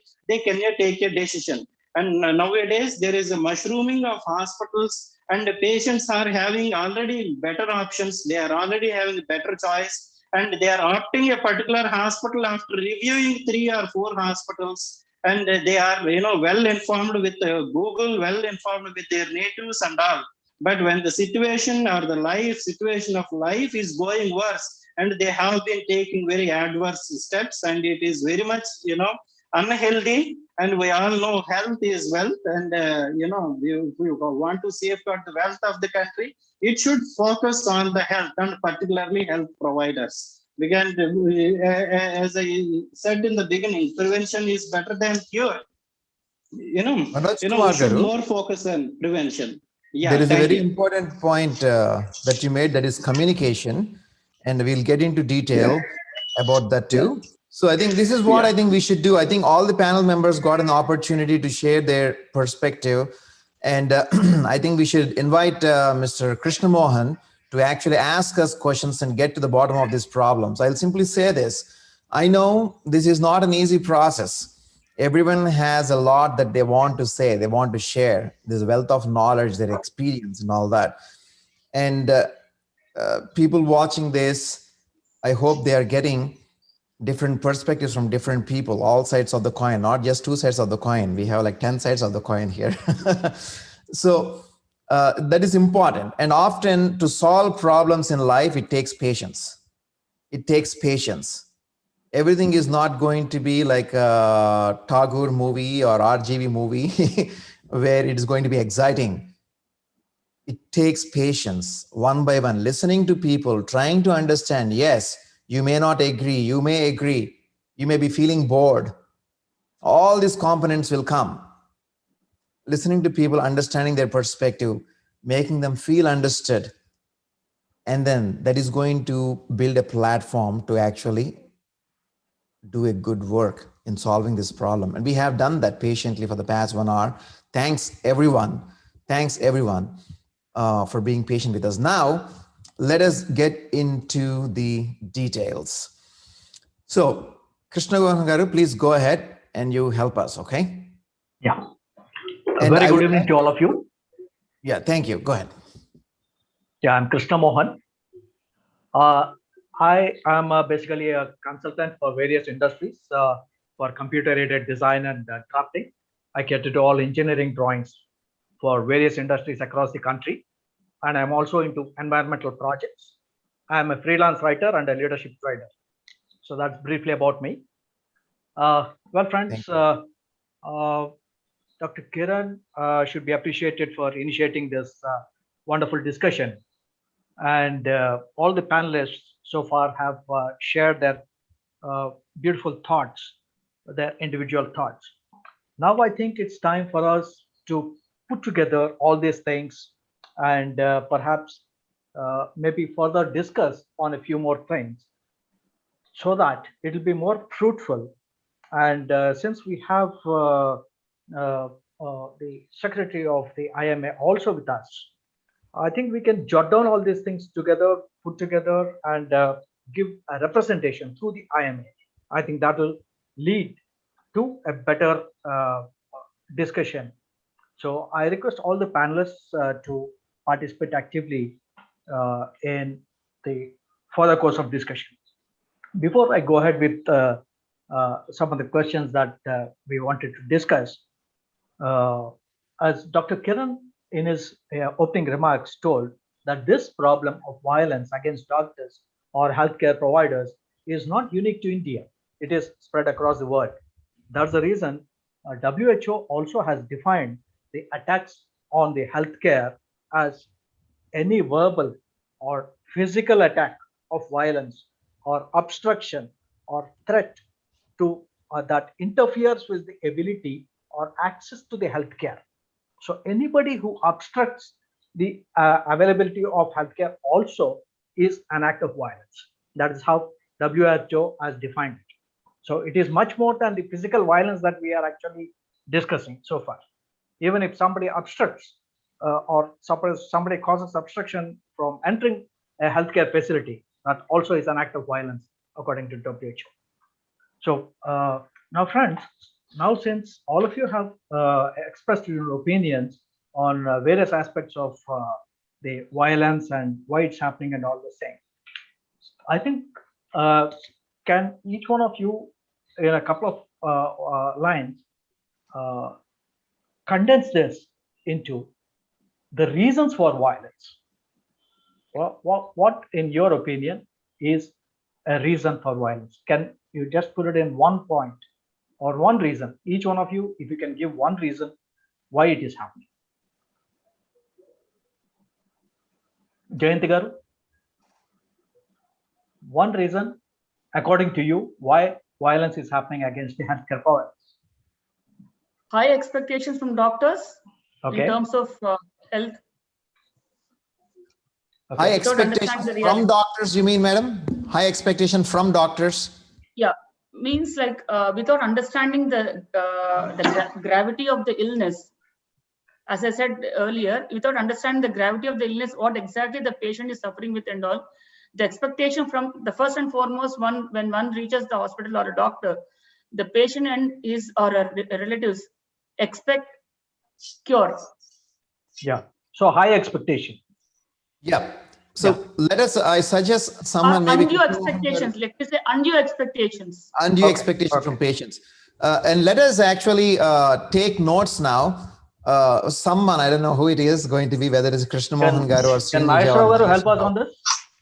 So that we make all these points. Now we are coming to, make some points so that it can help us. And let us not repeat the same point. So next, whoever wants to Niranjan go. Garu.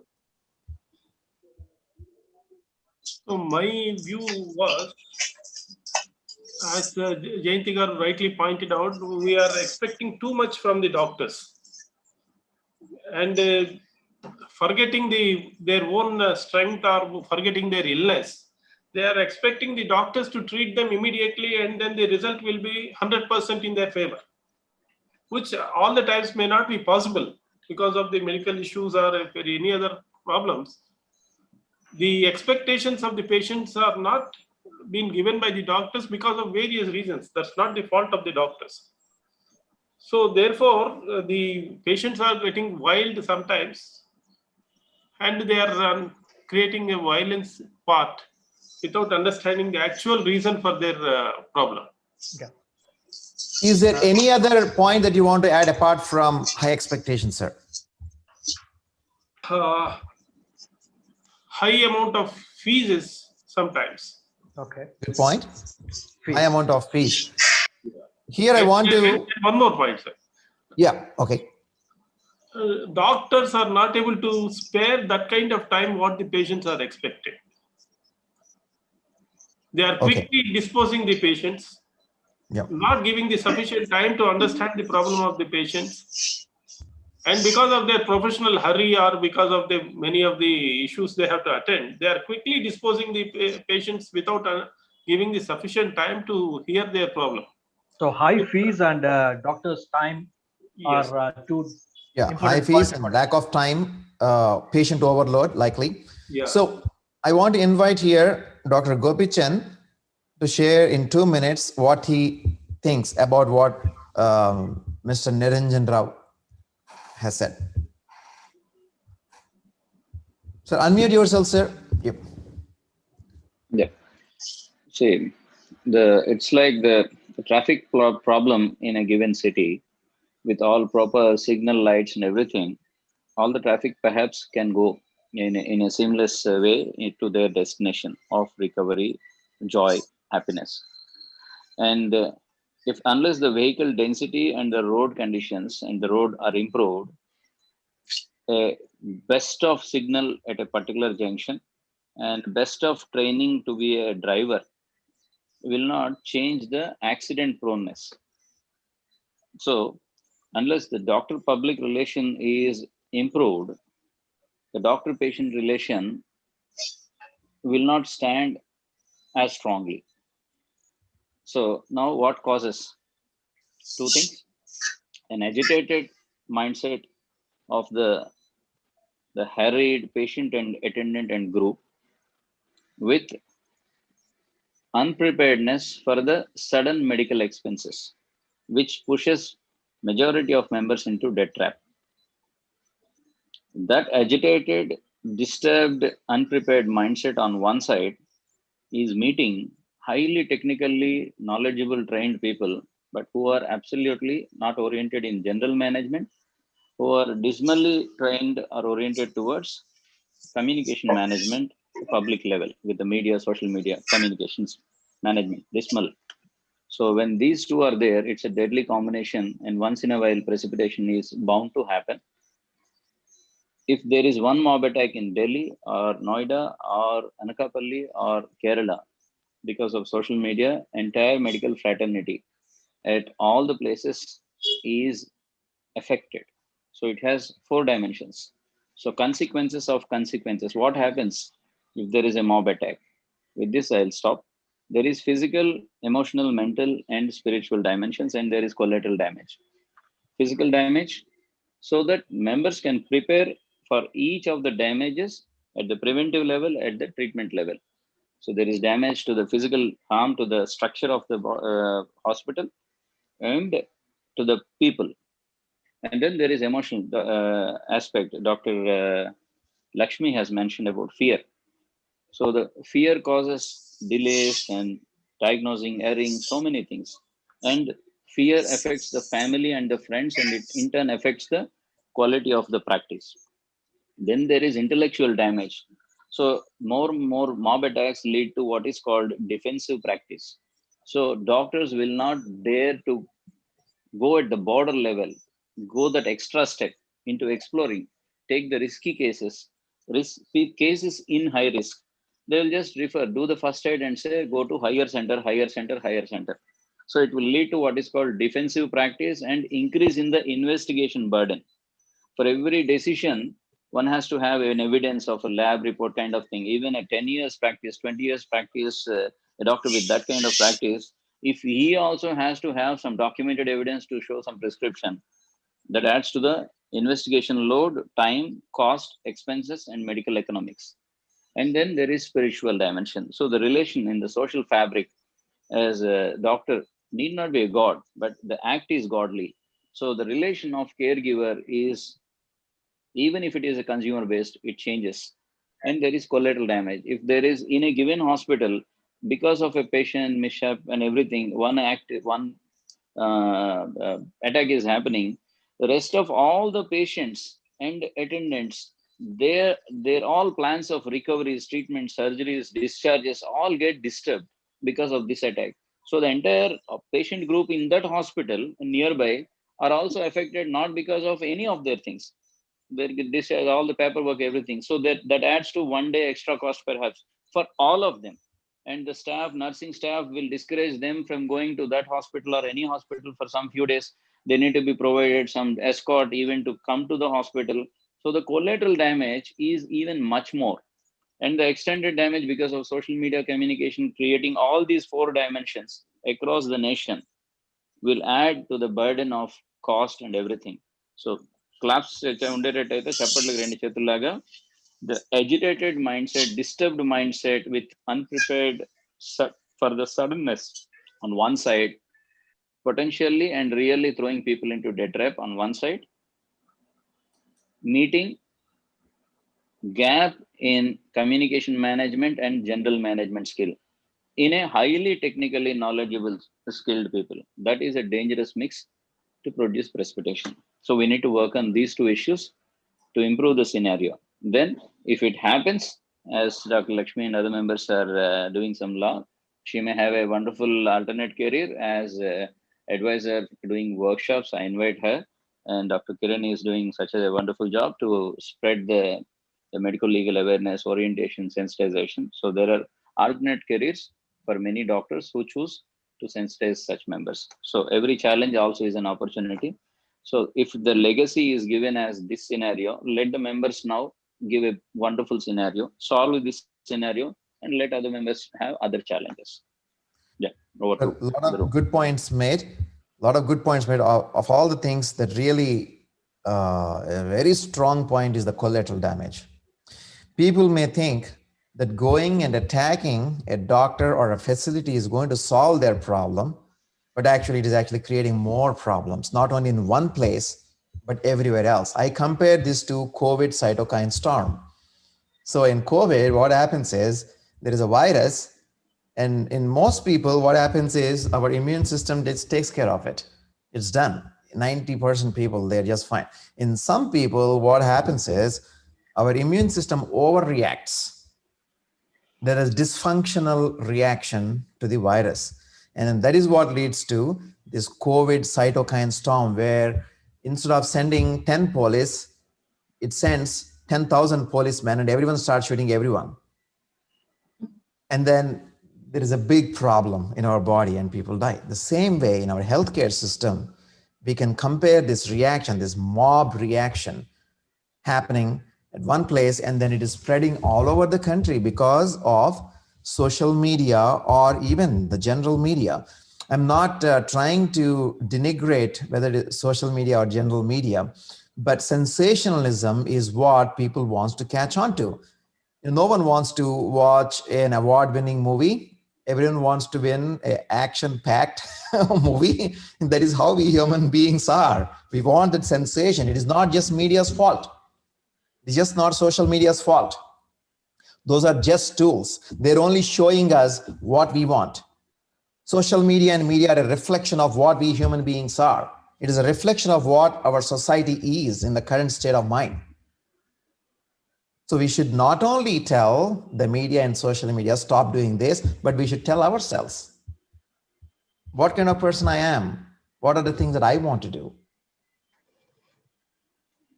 Right? And how should I react? Okay, let us move on to the next person. Dr. Lakshmi, would you like to add something to this? Sir, actually everything has been well said. And in your opinion, what would be the one reason or two reasons for provocating the violence? Sir, according to the present status, doctors should also learn to save their skin as well, for the doctor's point. And for the patients, one thing is financially and awareness about the medical condition, about their health condition should be brought to the ground reality. Okay. So they should keep in mind that if they are sick, they are sick. And if they're going to die, they should accept it. So you need to create awareness. Lack of awareness is a problem which is causing violence, according to you. Yeah. And lack of proper awareness. Doctor is not a god. Of course. Yeah. I want to say something here. Lakshmi Devi made a very good point. Yeah. It is about sometimes you are sick, and you may die. And a lot of times people have so much difficulty accepting death. And of course, I will have the same difficulty accepting death, everyone, because we all fear death, right? And how do we bridge that gap is a question I think we need to address in our Indian medical society, in our Indian society in general. There are 2 points, because, I practiced in India for a while and then I came here to America. So I kind of seen both sides. So I want to share something here. The fear of death in America, no one wants to die. And I think same is true in India too, right? No one wants to die anywhere. So, but in America, we have what is called palliative care, hospice care. When we believe that the patient is not going to recover, we have a support system. We have support system. We call the palliative care doctor or the palliative care nurse, and they come and they spend a lot of time, an hour, sometimes 2 hours, sitting right next to them bedside, which unfortunately as doctors we don't, because I have 20 patients to see waiting for me. I can't spend 2 hours on each patient sometimes, but that time is required. That time is required. That support system is required for patients. And we do a good job with palliative care. I think that is one thing that India needs to consider, palliative care, hospice care. On the other side, I also have to say, our Indian people are far better in facing death than Americans, because we believe our land is a spiritual land. We believe in reincarnation. We believe in God. And we have so many ideas incorporated in our culture that gives us solace in times of difficulty, in times of facing death, these kind of things. So let us not undermine our people's ability to face death. Yes, they are doing what they can, but let us also bridge that gap. I think this is one message I would have for Dr. Karthik, to carry this message through IMA to even higher officials to address this issue. Dr. Karthik, you want to say anything about this? Yeah, I have a lot of things to say. Yes, please. So I've been listening, and there has been a talk about family physician and a lot of people missing that. And but that is not the system that's going to be in the future. Let's get to the point of it. Because in our system, we have made so many laws that we don't practice that kind of medicine anymore in India. A family physician used to treat earache or kind of CSOM or ASOM previously, but now if you treat it, and you can still sue the doctor there. And there are a couple of, I think recently there is one case which came up with an old patient being treated by the family physician for a earache and then some kind of ASOM, and that went wrong. And previously, all of us know that MBBS doctors used to even do tonsillectomies, hernia repairs, and various whatnot. So recently, we had another case that herniaplasty was done by an MBBS doctor, a good old timer who had done probably more than 10,000 of them, and still patient went on to sue him. So these kinds of things are happening, and nobody is going to be a family doctor anymore. So this is the fundamental that all of us have to understand, that none of the MBBS doctors are going to be family physicians anymore. So because people expect a kind of level of care, because we have diversified in medicine, like in cardiology, we have so many subspecialties coming up. And as medicine grew, and we tend to identify a lot more complications, a lot more issues, a lot more new diseases to come up, and the ways to think and deal with it. So we have a couple of new drugs in cardiology, so people might not even know what they are about. So things are at a different pace. So we don't, something called macicamten or something like very difficult kind of drugs that people can even talk about routinely. So if you talk about medicine, it is going to be evolved into specialty practice. There is no doubt about it. And though family physician is going to be an old time story, now we'll have only physicians who will probably take over the place there and probably treat as a physician oriented treatment rather than family physician, because they're going to ask for a lot of cross consultations. They're going to ask for a lot of investigations, because most of them feel that it's going to be a defensive medicine, that what we are going to practice from now on. And secondly, there was a question about what is the root cause of it. I would divide it into two different. Dr. Karthik, yeah. Dr. Karthik, I want to reiterate a point that you said, and then I will, you can go ahead with the second point. The point that he said is something very, very important. The times have changed. Medicine that was practiced 100 years ago is not the same medicine that is being practiced today. The expectation that people had 100 years ago is not the same expectation that we have today in this society. And it is because of change. It is simply because of change, and change happens. And the amount of knowledge a doctor these days must have is far more than the knowledge the doctor 100 years ago supposed to have. Like, because there is so much new information coming out, so many journals. Just take COVID. There are at least 1,000 journals published on COVID in the past 1 year.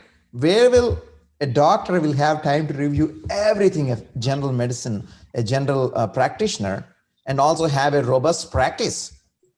So there is a lot that is happening. There's a lot that is happening, and times have changed.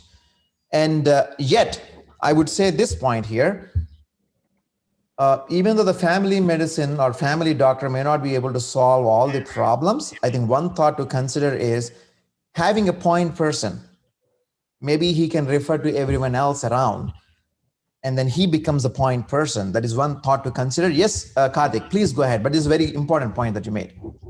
Yeah. So as COVID times in the last 1.5 year, we have seen physicians playing a major role in treating the people. So that is a major, I would say, an outcome of COVID that the medical fraternity should be happy about academically. So the next point that I was actually pointing out is to the accidents, or probably the various kinds of mob activities, whatever you want to call them as. So these are predominantly private and government. So private are predominantly because of financial issues. And if you go to government, and it's predominantly because lack of facilities and doctors' communication, because you're going to treat because I've worked with government. I was an assistant professor of cardiology for some time, and I was the only cardiologist for 3 districts in the place. And I've been experiencing that part as well, and I've been in private for so many years. So, and I feel it's more financial issues in private setup, and it's going to be more of a facility oriented or lack of communication, because you need to see, it's like 100 patients sitting in the OPD for a government setup. So it's something that we have to divide private and public. So if you talk about private, it's more financial. So you just cut the finances of it, you're going to have very least problems there. You're right, Dr. Karthik. I would like to just add here. Yesterday, when the Chief Justice of India was addressing some meeting, he very sharply reacted on the same point, saying that when there is a lack of facilities, you cannot go and beat up the doctors or any healthcare providers. Suppose it is a government hospital or any public hospital, as you rightly said, where there are lack of facilities. Suppose there is no oxygen, there is no ventilator or something. People just cannot become violent and beat the doctors, which is absolutely wrong. And similarly, they are beating up the nurses or whoever, any healthcare provider that they are coming across. This is absolutely wrong. And the Chief Justice of India has condemned it very, very thoroughly. And they said they're going to take up all these cases very seriously after. Similarly, so in the private sector as you also. rightly pointed, yeah, sorry. Yes, in the As private you sector rightly also. pointed out, I would like to quote the incidents in Tirupati. Uh-huh. Tirupati ran out of oxygen. Yes. Just for 1 hour. The vehicle came just 1 hour late, and there was a lot of issues made up by the family attendants just because of the late arrival of the oxygen mission, and 18 of them died. There is a death, and all of them are very high flow oxygen, and accepting death is what people don't really still have it.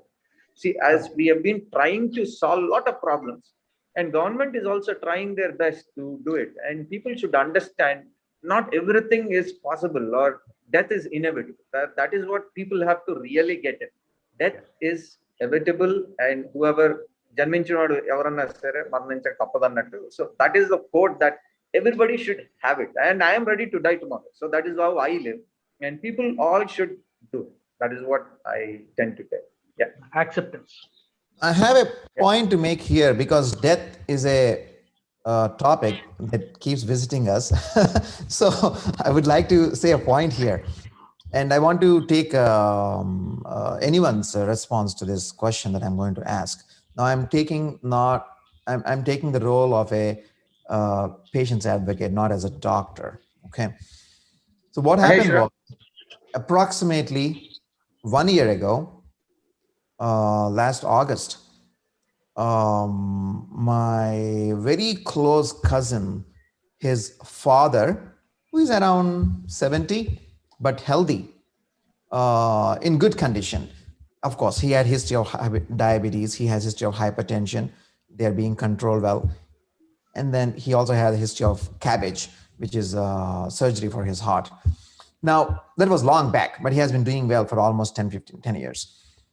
And his regular last echocardiogram was fine too, just a few months before, 2 to 3 months before. In this setting, in the midst of this COVID pandemic, he got some chest pain, some shortness of breath, and then he drove himself down to a hospital in Hyderabad. And then what happened was they said, okay, you can sit here. And then he sat there, but no one would check on him. Another hour passes. All right. And then they said, no, we can't check yet. You have to wait. And then another hour passes. And he says that I can't even breathe. I can't breathe. And then they said, no, you have to get the COVID testing done first. So we had to wait for the test. And then we had to get that. Until then, you can't get in. So this happened from evening 7:30 p.m. until almost 2 a.m. 5 to 6 hours of time wasted. And then around 3 a.m. or so, finally he got into ICU. And then, they said he's not doing well and all that. So his ejection fraction was 20% for doctors who know. His heart was very weak, ejection fraction 20%. And 2 months ago, it was fine. And we don't know exactly what happened, but he died around 4:30 or 5 a.m. in that hospital. And before that, they told my relative, his wife, please go get his toothbrush, paste, and all these things and all that. And by the time she went and got those things, they declared him dead. So I'm mentioning this. I'm not saying these things happen to everyone, but what should people do, patients do, when these kind of practices happen, for whatever reason it is, in hospitals? The delay in care is one of the biggest things. As a patient advocate, I will be extremely frustrated if there is delay in care. Yeah, half an hour, 1 hour, maybe 1.5 hours. When someone is really in this kind of situation, no one checked and seen what has to be done urgently. That emergent response was not there. Now they face death. We as family members, we were shocked. It all happened in a matter of less than 12 hours. Everything. My cousin flew from America and then to India to talk to doctors there, and they keep postponing the discussion. And we still don't know exactly what happened. They shared finally some information. You get tired of asking because you have to deal with death. You have to take care of the dead body and many other things. So I'm taking patient side now, even though I'm a doctor, because at one point of time, we all will be patients at one point of time. So these kind of issues, where is the problem? How to actually fix it? So Dr. Karthik and Dr. Gopichan, Dr. Lakshmi Devi, who are in India, can you help everyone understand, not just me, but patients also, how to handle these kind of situations? What could have happened? And every situation is unique. I do understand it. And because we are talking about death, can we please talk about this? See, I'll mention two points. Death is inevitable. Fine. Almost everybody accepts that and things like that. But what people expect from doctor is the fighting doctor on behalf of patient. And the doctor, I mean the entire team. From the security man, from the reception to the other members. If all seem fighting on behalf of patient, doing and seeming, appearing, then there is that sanctity that from the patient's attendants and the relatives, friends side, that their emotional bonding for the patient, ailing patient, he is joined by a fighting team for the sick person to recover to the best of possibility. When it is seen as a procedure, even then it is acceptable if there is value for money, value for attention, and their norms and standards come into play. When these two do not happen, when the emotional feel is not reciprocated by a fighting spirit that appears and that hits, that there is a fight on behalf of patient, or when the standard norms of meeting, those are not maintained, like cleanliness, well lit kind of situations are not there. Even a ill-kept bathroom may give an impression of carelessness on the entire doctors and nurses team. True. So these 2 points, fighting or standards, probably both. People don't complain in a very low infrastructure place if the doctor and the team are seen fighting, putting effort, whatever is the strain load. If that is not there, standards must be there. If they are not met with, the patient satisfaction is not there, patient attendant satisfaction is not there. Maybe they can effort, but they cannot do the technical know-how and the work that only other members, knowledgeable members must do. Their emotions should be complemented by the fighting and the standards. When the reception person asks the worried traveler patient, do you have insurance? That is for the financial standards within the hospital infrastructure and everything, one understands. But for the patient and the attendant, that is a direct giving message that the entire hospital doctor is seeing my purse, not my problem. And this doctor, this hospital is going to treat me according to my purse, not my need. I may have somebody who may help me, but the first question at the reception in India, perhaps in the US also, do you have insurance? That question by the receptionist creates the wedge, and the rest of it is a afterward flow and everything.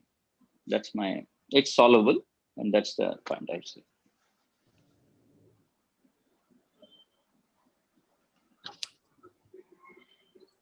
Sir, very good point. Very good point. The first question is insurance question in India. That is what you mentioned. I want to share something here. In America, we have this triage. So there is someone, a nurse or someone else, who, when the patient comes to the emergency department, even before the emergency department, outside the emergency department, sometimes someone sitting there and they take questions. What is your problem? Da, da, da, da, da. After all that is done, then they send them inside. And then there is a patient care associate, what we call a clerk, who comes and takes information about insurance. So the reversal of how you ask questions and what you ask when the patient comes to the hospital first, I think is a very important point that Dr. Gopichan made. And I just wanted to share the best practice that we have here that helps to some extent. There is another best practice that we do have in America that we need to consider is there is a patient liaison, patient relationships. There is a separate department, and it's very active. When a person is not happy with the doctor or the nurse or some other thing, they have a voice. They can call this number, and then someone is going to answer it, and then they will come up, they will speak with the doctor, they'll speak with the nurse, they'll speak with the team, whoever it is, if it is in the hospital, in the hospital, and they communicate back to the patient. So patient has a voice to express their concern. That reduces the risk for causing violence. When people are heard, when people are understood, it is about understanding. In my opinion, a lot of this is about understanding. When people feel understood in the face of death or whatever other challenge that they are feeling, most of their emotion will be dissipated. Most of the negative emotion will be dissipated. when people are not understood, no one is talking to them, no one is communicating to them, that is when things go bad. I'm talking about it from a patient side. Now I'm going to talk about it from the doctor side. From the doctor side, you have like, even in America, when I have to see per day, like 20 to 25 patients and do all the electronic charting, you don't have time more than 10 minutes to spend with the patient. Sometimes, yes, you do spend more time, you take out extra time and you do it, but it is just not possible for every single patient. How do we manage that expectation? How do we communicate in 5 minutes what you want to say very clearly? There are certain things that doctors can do when you actually sit down with the patient, hold their hand. It feels to the patient that you have spent a lot of time.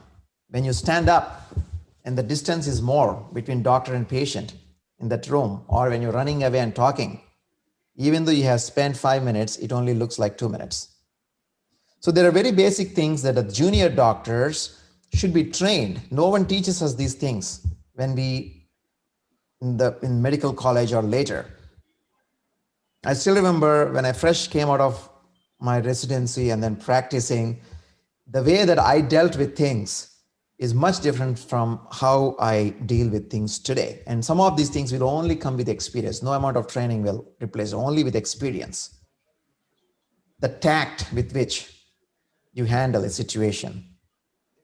So all these points are important, but there are two sides of the coin, and doctors are so busy. That the point I'm saying, the doctors are so busy, you're asked to see 200 patients in a day, especially during these COVID times, new disease.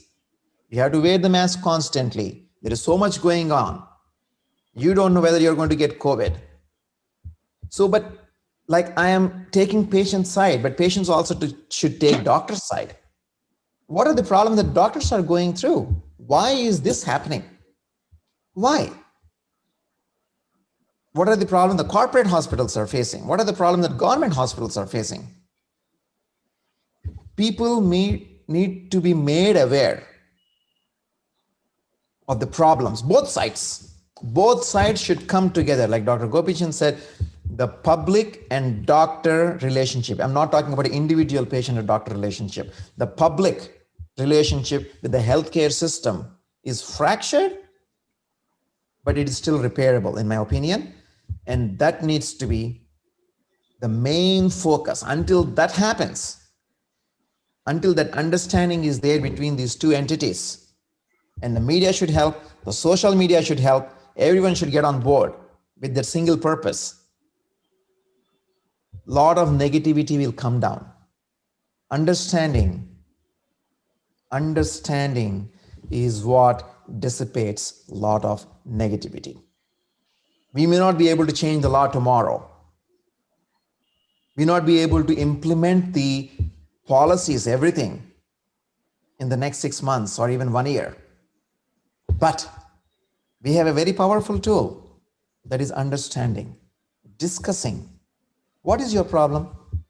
As a doctor, as a healthcare system, people should come. Media people like you, Ramya, Seshu, should advocate for this and help give doctors and hospitals a voice.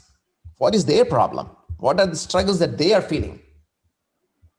People may agree, may not agree, but they will understand what's going on behind the scenes. The same thing with patients. Patients should come up and patient bodies. But anyway, so I'll stop here. Karthik, I interrupted you and it went in a different direction. And then Dr. Gopichan had made some comments. I made some comments. Do you have anything to add on to this, Karthik?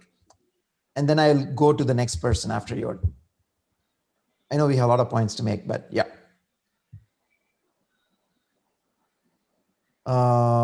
Karthik, I muted him. Yeah. Okay. Okay, please go ahead. You see, he is in the So hospital. we had a system. Dr. Karthik in the hospital, wearing the mask, trying to do two things. See how much multitasking is needed. Please go ahead, sir. That's doctor's life. People need to understand Nice it. to have That's something doctor's like a life. He has done medical college, then MD, then super specialization, and then there's so much goes into it. Yes, sir. Please go ahead. So we had something like an SOS call where people can call or the doctors can call if there is some issue which is happening in the hospital. And IMA, we have a task force which we have laid out, and we just rush to the hospital to make sure that things are set right from this, from our side. At least the doctors will have some self-belief, or they get to have some strength, which at least 10 or 15 of us are standing and with him, and to solve the issue. Predominantly, as you rightly said, we have to calm them out. We have to make some things straight, and to tell all of them, like even the patients and the patient attenders, there is no negligence from the doctor's side. This first time. And second thing is, this is academically right, or whatever is necessary has been done. With what available facilities are there. And third thing is, the financial part of it is where most of the trouble comes up in the private sector. That is what I've been telling, and that is what I've been pointing out. And once that is settled down, I think 95% of the issues in the private sector are done. And coming to hospital issues related to have a call center for the patients.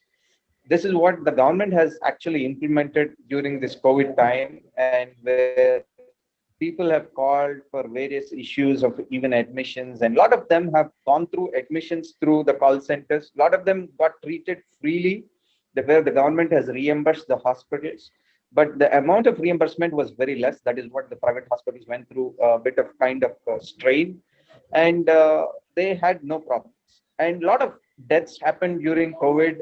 And people who came through the government call centers never had a problem, even though there was death. So we can see there are a lot of technology also being added up, and a lot of associations have taken up issues with strengthening their, I think, unity, and we should be going about it. This is what we have. If I missed something, you can just ask some more, because I was seeing a patient. So yeah. No, great points. Yeah. Great points. I want someone else to add to this. I think Jayanti, madam, wants to add something, and then Dr. Yeah, I Gopijan wants just to add want to something.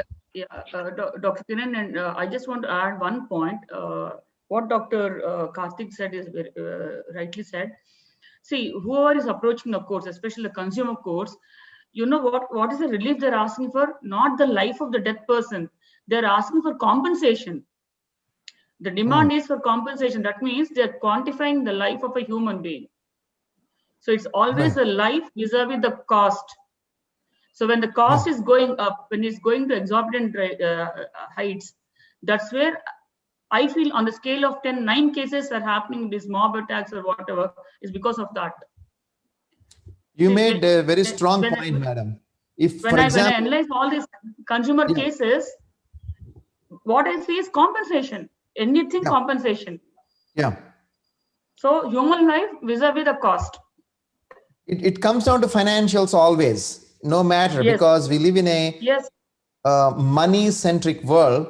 That is what the world is. It is I'm not saying it is good or bad. That is what the world is.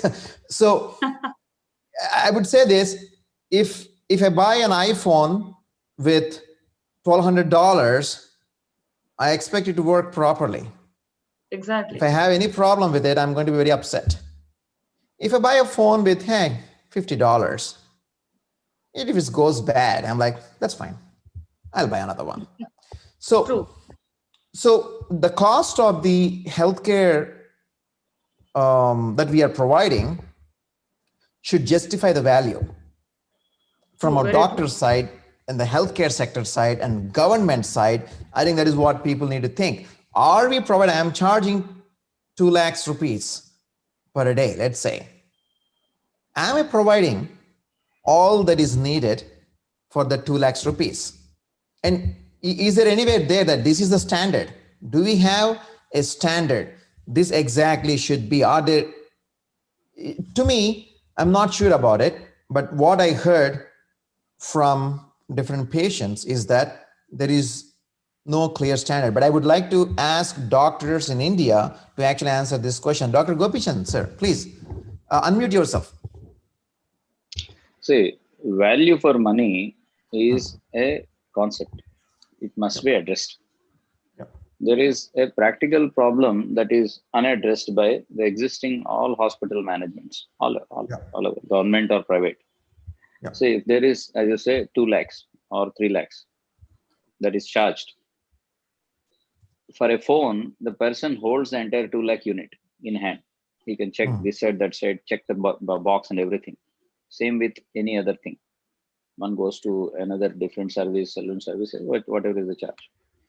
Typically, in a hospital setting in India, whether it is government or private, the patient sees the reception, goes to the floor and the room, goes to the operation theater perhaps, where he is under anesthesia, and comes back to the room and goes out.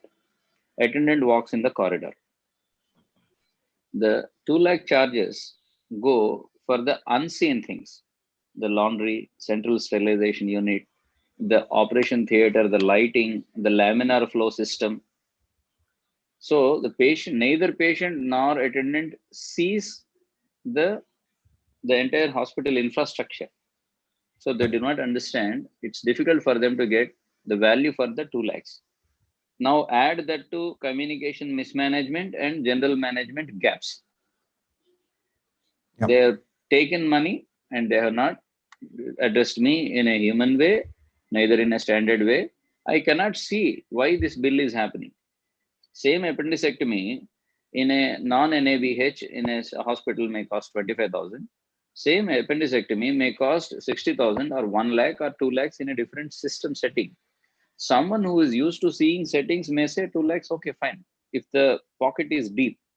For a person wanting, he is in a different city, different attendant, but shelling 50,000 suddenly, unpreparedly, if the value for money is not seen, it's difficult. So just like McDonald's or KFC, they offer kitchen tours. If all the hospitals during their leisure time, once, maybe twice in a week, under sanitized conditions, in COVID times, after COVID times, whichever, if they offer hospital tours about the hospital infrastructure over a time to different schools, colleges, programs, members, people will understand what is a modern hospital. The ramp at the outside, which is not used, costs, and all the electricity, water, and everything is, nothing is provided for any hospital in the private sector at any service charge. They are all provided at a full rate commercial charges. Make this point, please. Make everyone note this point. Value of money is the point. At the same time, hospitals can't cry foul with everything. They have to improve. Unless they tell, how can people understand? We used to have one medical college exhibition. That's it, done with. Every year there should be medical college exhibition so that people are sensitized by the government infrastructure about so many of the things. It creates a rapport, public, and it creates an image satisfaction for the doctors, nurses, everyone in the medical field. And then private hospitals can offer hospital tours, which will be a marketing tool for themselves, improving communication rapport with the members. So what I'm saying is, just like kitchen tours, do create some situation in the visiting hours so that one person understanding things a little more better is one risk reduced a little better. And at this time, I will ask all the doctors who are watching the program or elsewhere about a neighborhood concept. A chinna shop, if a small kirana shop is having a ruckus, all the other members go do as much as possible, and they say, they stop the fight and say, what is happening? What is? I want to know. I am, I'll do the settlement. Stop the fight. You tell me. All the neighbors will come. If it is a larger thing, also people gather at the door or the front yard and they'll start discussing and they'll try to get into and stop fight on the street or anywhere. Now imagine the medical setting. The neighbors of the hospital, the commercial entities, shops, all those things, how many of them even come to see or stop or even come to see? Nobody. They feel in a way angry and bitter that this hospital needs that, because the hospital has never made any bonding with the neighborhood 10-50 shops. Offer them health checkup at a complement once in a year, once in 6 months, whatever. So the hospital is not behaving in a amiable, friendly neighbor. Question. Not that it should add cost, but there is no initiative. Question. Good point. Excellent point. Excellent point. We need to note this. Now, the question is, are we equipped with the resources and the financial strength to do that? Because yes, very much. For this question specifically, every hospital can adopt 100 shops in and around for a master health checkup at their laxity time, when the work is load less or kind of thing or something like that. Make it as a drive, as a anyhow social moment that acts as a social buffer in times of need. It will be a marketing thing. It will be generating communications, good things. They can plan it and do it at their own pace. What I'm saying is, creating health cities creates a cluster of hospitals in one place, specialty hospitals. But the rest of the hospitals within the social fabric need to have socialness, some form or other, with their neighbors. Just let all doctors in the management particularly ask why no neighbor comes to at least stop attack, or if they come, they just sit there and watch. In any other neighbor shop, something like that, they will go stop the mob issue and say, "Oh, tell us what is happening, what is wrong." Why the hospitals have become alienated in that way? Here there is a perception issue. Here there is a perception issue. There are 2 points here we need to make a note. One is the perception in people's minds that all these hospitals are bad people. They're charging us lakhs and lakhs of rupees for everything. And so they deserve it. That is the perception in public. That needs to change. And for that, more discussions like this, what Dr. Gopichan said, has to happen. So other corporate hospitals also should be given opportunity to explain the problem. So it comes back to understanding, bridging that gap between public and healthcare systems. That is a point. Dr. Gopichan, you made a wonderful point, saying that the people, the patients or patient attendants, or in the general public, they are not aware of the various facilities available in the hospital. So the entire infrastructure, which actually costs, when you give quality treatment, when you give quality atmosphere, it definitely costs. Your point is absolutely right. And to make this point driven into the minds of people, one way of doing it is, you said you can take on a tour, which probably may or may not be feasible for every hospital. But one thing that probably every hospital can do is, they're having television screens in the reception. Most of the time, they play only movies on that. Instead, they can shoot their own hospital facilities and display there, so that people waiting in the reception, they view all the facilities that they have in the hospital. They can try to understand the infrastructure. It can be a very small thing about each of those facilities, like laundry, there's then airflow facility, HVAC system, all such facilities which actually go into the cost. So that way, probably it will help a two-way communication between the patient and the hospital or the doctor, which actually is missing. The two-way communication is missing. And you know what? There is something very important that we are doing here, almost without knowing, but very powerful. That is, we are being proactive about what we can do as healthcare facilities, as doctors, to improve things on our side. That always helps. That always helps. And that also gives us then the power to ask, we are doing this. We are looking at all these things that we are supposed to do. You tell the government, you tell the public, you take responsibility for your part. What are you doing about that? And the government's responsibility, in my opinion, here is, apart from providing the support and funding to the hospitals in general, improving the infrastructure, standardization of protocols, and monitoring them. That is one thing. The other thing is passing the law that is needed to protect the doctors, right? Apart from that, a big thing is health education. health education to public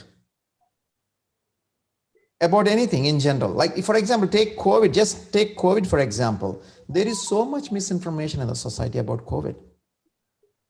So much misinformation. One topic I'm talking about, only one topic. Now, how many health issues that we have in our country in a given patient? So many things. There should be a very clear health education plan for all the patients, all the public. Why aren't media not promoting education? Why is always there a debate? He said this, why don't you both fight and let us get more TRP ratings? That is how it is. I mean, media is doing good, but media is also doing some things that aggravate things, right? So my request for media is, why can't we have more educational programs with government help, with doctors' help, with public help, and disseminate it, maybe in an entertaining way? I will let Ramya answer this question. Ramya, please. This involves business. You need to get closer to the mic. We can't hear you. Yeah, am I now audible? Not still, No. It's low. Your voice is low. I'll try to increase. Yeah. Hope it's better now. No, your voice is too low. Too low. I don't know why. Let me try to be a little more louder then. Okay. So this point of discussion showing in the media, there is a limitation. If any government hospital is shown, people would love to see negatives of it. It is a business. Is it on speaker? Is it on speaker, the phone or whatever that you're using? It's on a regular phone. It's on a regular phone. Yeah. Is it on speaker mode or no? No. We can barely hear you. Now, I'll switch off my camera and speak on the voice then. Yeah, go ahead. Yeah. Hope it's better now. Much better. Showcasing any good thing about a hospital or a medical sector can be for a little time.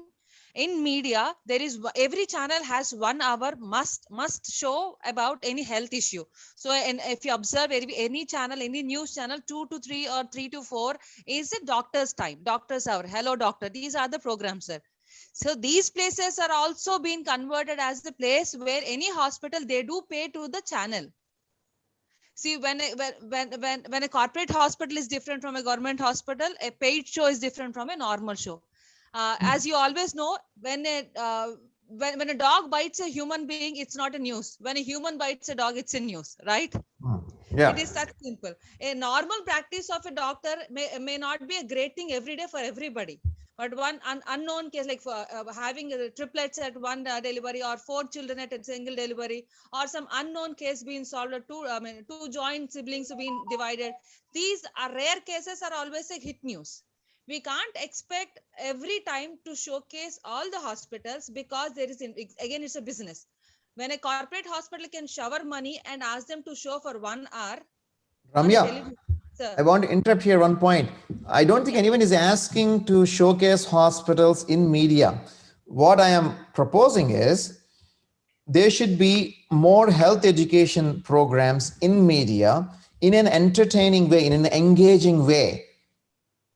That is something I think media needs to focus upon. Yes, in an occasional case of Siamese twins, an occasional case of, like you said, human has bitten the dog, will be there. Yes, okay, there is sensation. Spend 20% of your time on sensation, getting those things. Unfortunately, sensation is first and the reality is next. I know. That is the reason I'm saying, if media wants things to get better, then media also need to take a role in this one. I'm saying every single person. A problem in a society is not because of one section of population. A problem in a society is multi-layered. There are multiple things that happen. And all those need to be taken into consideration. And everyone must take role in improving things in society. It is not just, it's never one person. The politicians are able to bribe people because the people are taking the bribe. And because the people are taking the bribes, they are not able to ask questions loudly to the politicians. So that, like, I'm just giving an example for that, but the same thing everywhere. Yeah. Topic as of now. So I'll ask Dr. Gopichand also to involve in this after a minute of my submission. Media is in the last position to media, as we rightly said little time before. It's like a mirror. Whatever comes in front of it, it will showcase it in the right way. It will magnify it. It is a zoom box. Definitely, media has nothing to do with this. It is only a showcase. Frankly speaking, if it is but initially there are great things which we can do from our end first. Media is the last thing to speak. A patient and a doctor relationship is the first thing to speak. I don't say media has nothing to do with the life. It is the easiest one. I said now, like in the good, I mean, a 4-road junction. If you place a 10 by 10 feet mirror on the road, if whatever comes in front of it is magnified in a way. So before going in front of the mirror, it is our responsibility to showcase ourselves in a right way, to put ourselves, present ourselves in a right way. Like Krishna sir said that, and the televisions which are kept in the hospitals, in spite of showcasing a serial or a movie, they can show about themselves. But who is going to watch it? Only the person who is getting into the hospital, and the attendant is only able to know what is going in the hospital. But hospital is something which is to be understood by the healthy people who might come after 10 years with their dearest one into the hospital. Today's industry is not for today, it is for tomorrow. So Ramya's point is media is a mirror of the society. I think that's a good point. And we'll discuss more about it, but I let Dr. Gopichand respond to this point. To Manoj and Ramya and members, if I surmise, the hospital tour, say for example, for the children, for the school children, half day in a month, 2 hours in a month for one school, 20 children, 40 children, showing different how a hospital functions in a sanitized way. Systems, let them talk to security, safety, reception staff, a doctor, a nurse, a cleaning boy. They will have a different impression about the entire system. There can be a competition, essay writing competition, picture competition writing. All the parents of the children and other members, they will all have multiplier impact. If done over a 6 months period, the hospital will create an impact about the entire hospital system in the city, in the entire city social fabric. It is possible. We need to have standards, timings and everything. Maybe one doctor every month can be done. So that's possible. Once that kind of spokesperson system proactively develops from the medical side, there is news. If such a thing is happening, media will want to cover who is doing, what is the impression on the children, parents, different things. Media has something to report on, talk on. So if nothing is provided, no communication invites bad communication. No good money invites bad money. No communication except self-pity and then bitterness with everybody. Where is the space for media to come and talk to? So I don't blame media. We need to create those kind of things. I'll share one brief narration of story and a strong alarm for the days ahead. The story is one of the friends, my friends, in a car crash near Anakapalli bypass road, had some difficulties and tear, and the local doctor there stitched the eyelid, and that's it, crash and everything. So the person was brought to Vizag. The next day, the morning time at Vishaka Eye Hospital, a premium eye hospital, and the person is taken into the OT. And from the OT, information has come that some fine glasses is remaining. They are correcting and doing the repair. And the friends of my friend all gathered in an angry way that to go and almost do a mob issue and perhaps attack, do whatever, intimidate, threaten, frighten that doctor, that hospital at the bypass, Anakapalli bypass. And one of the members saw me and came and asked me, the Gopi Laila, this is the way we are all lying. Then I said, tell me what. Then they said things. I mentioned to them that what that doctor has done there at the bypass, the Anakapalli bypass, actually saved the eye from popping out because the lid is torn and bleeding and everything. So there, with the system available, he did what is necessary and what is possible there. Because that is done, this refined hospital is able to do the finer thing to align properly and enable stronger thing. And all the group, angry group, became so grateful that they went and thanked the doctor there. Understanding results in action. If we don't provide information, there is no understanding, and hence there is action out of anger, out of communication gap, out of angst. So there should be something that is provided, number one. Second thing, COVID scenario in India, across the world perhaps, definitely in India, has created further rift between doctors and public. Whatever said about doctors as frontline warriors and everything, people all understand and empathize, sympathize with doctors for facing the risk and everything. But generally, most of the public are not having empathy with the doctors community and the hospital infrastructures and everything. For all the ills elsewhere, doctor is a soft target. So imagine the course of hospital stay and the discharge with all the COVID norms for all this while. The patient in general sitting is having visitors standing by, attendant and everything. Even the long fought, bitter foughts with relatives and friends, they settle down. Someone will come say, okay, we fought, now get well. The tough times bring people together in general in health scenarios. And someone may share something like that. And the discharge, the bill and everything, whatever. Now compare that with the COVID.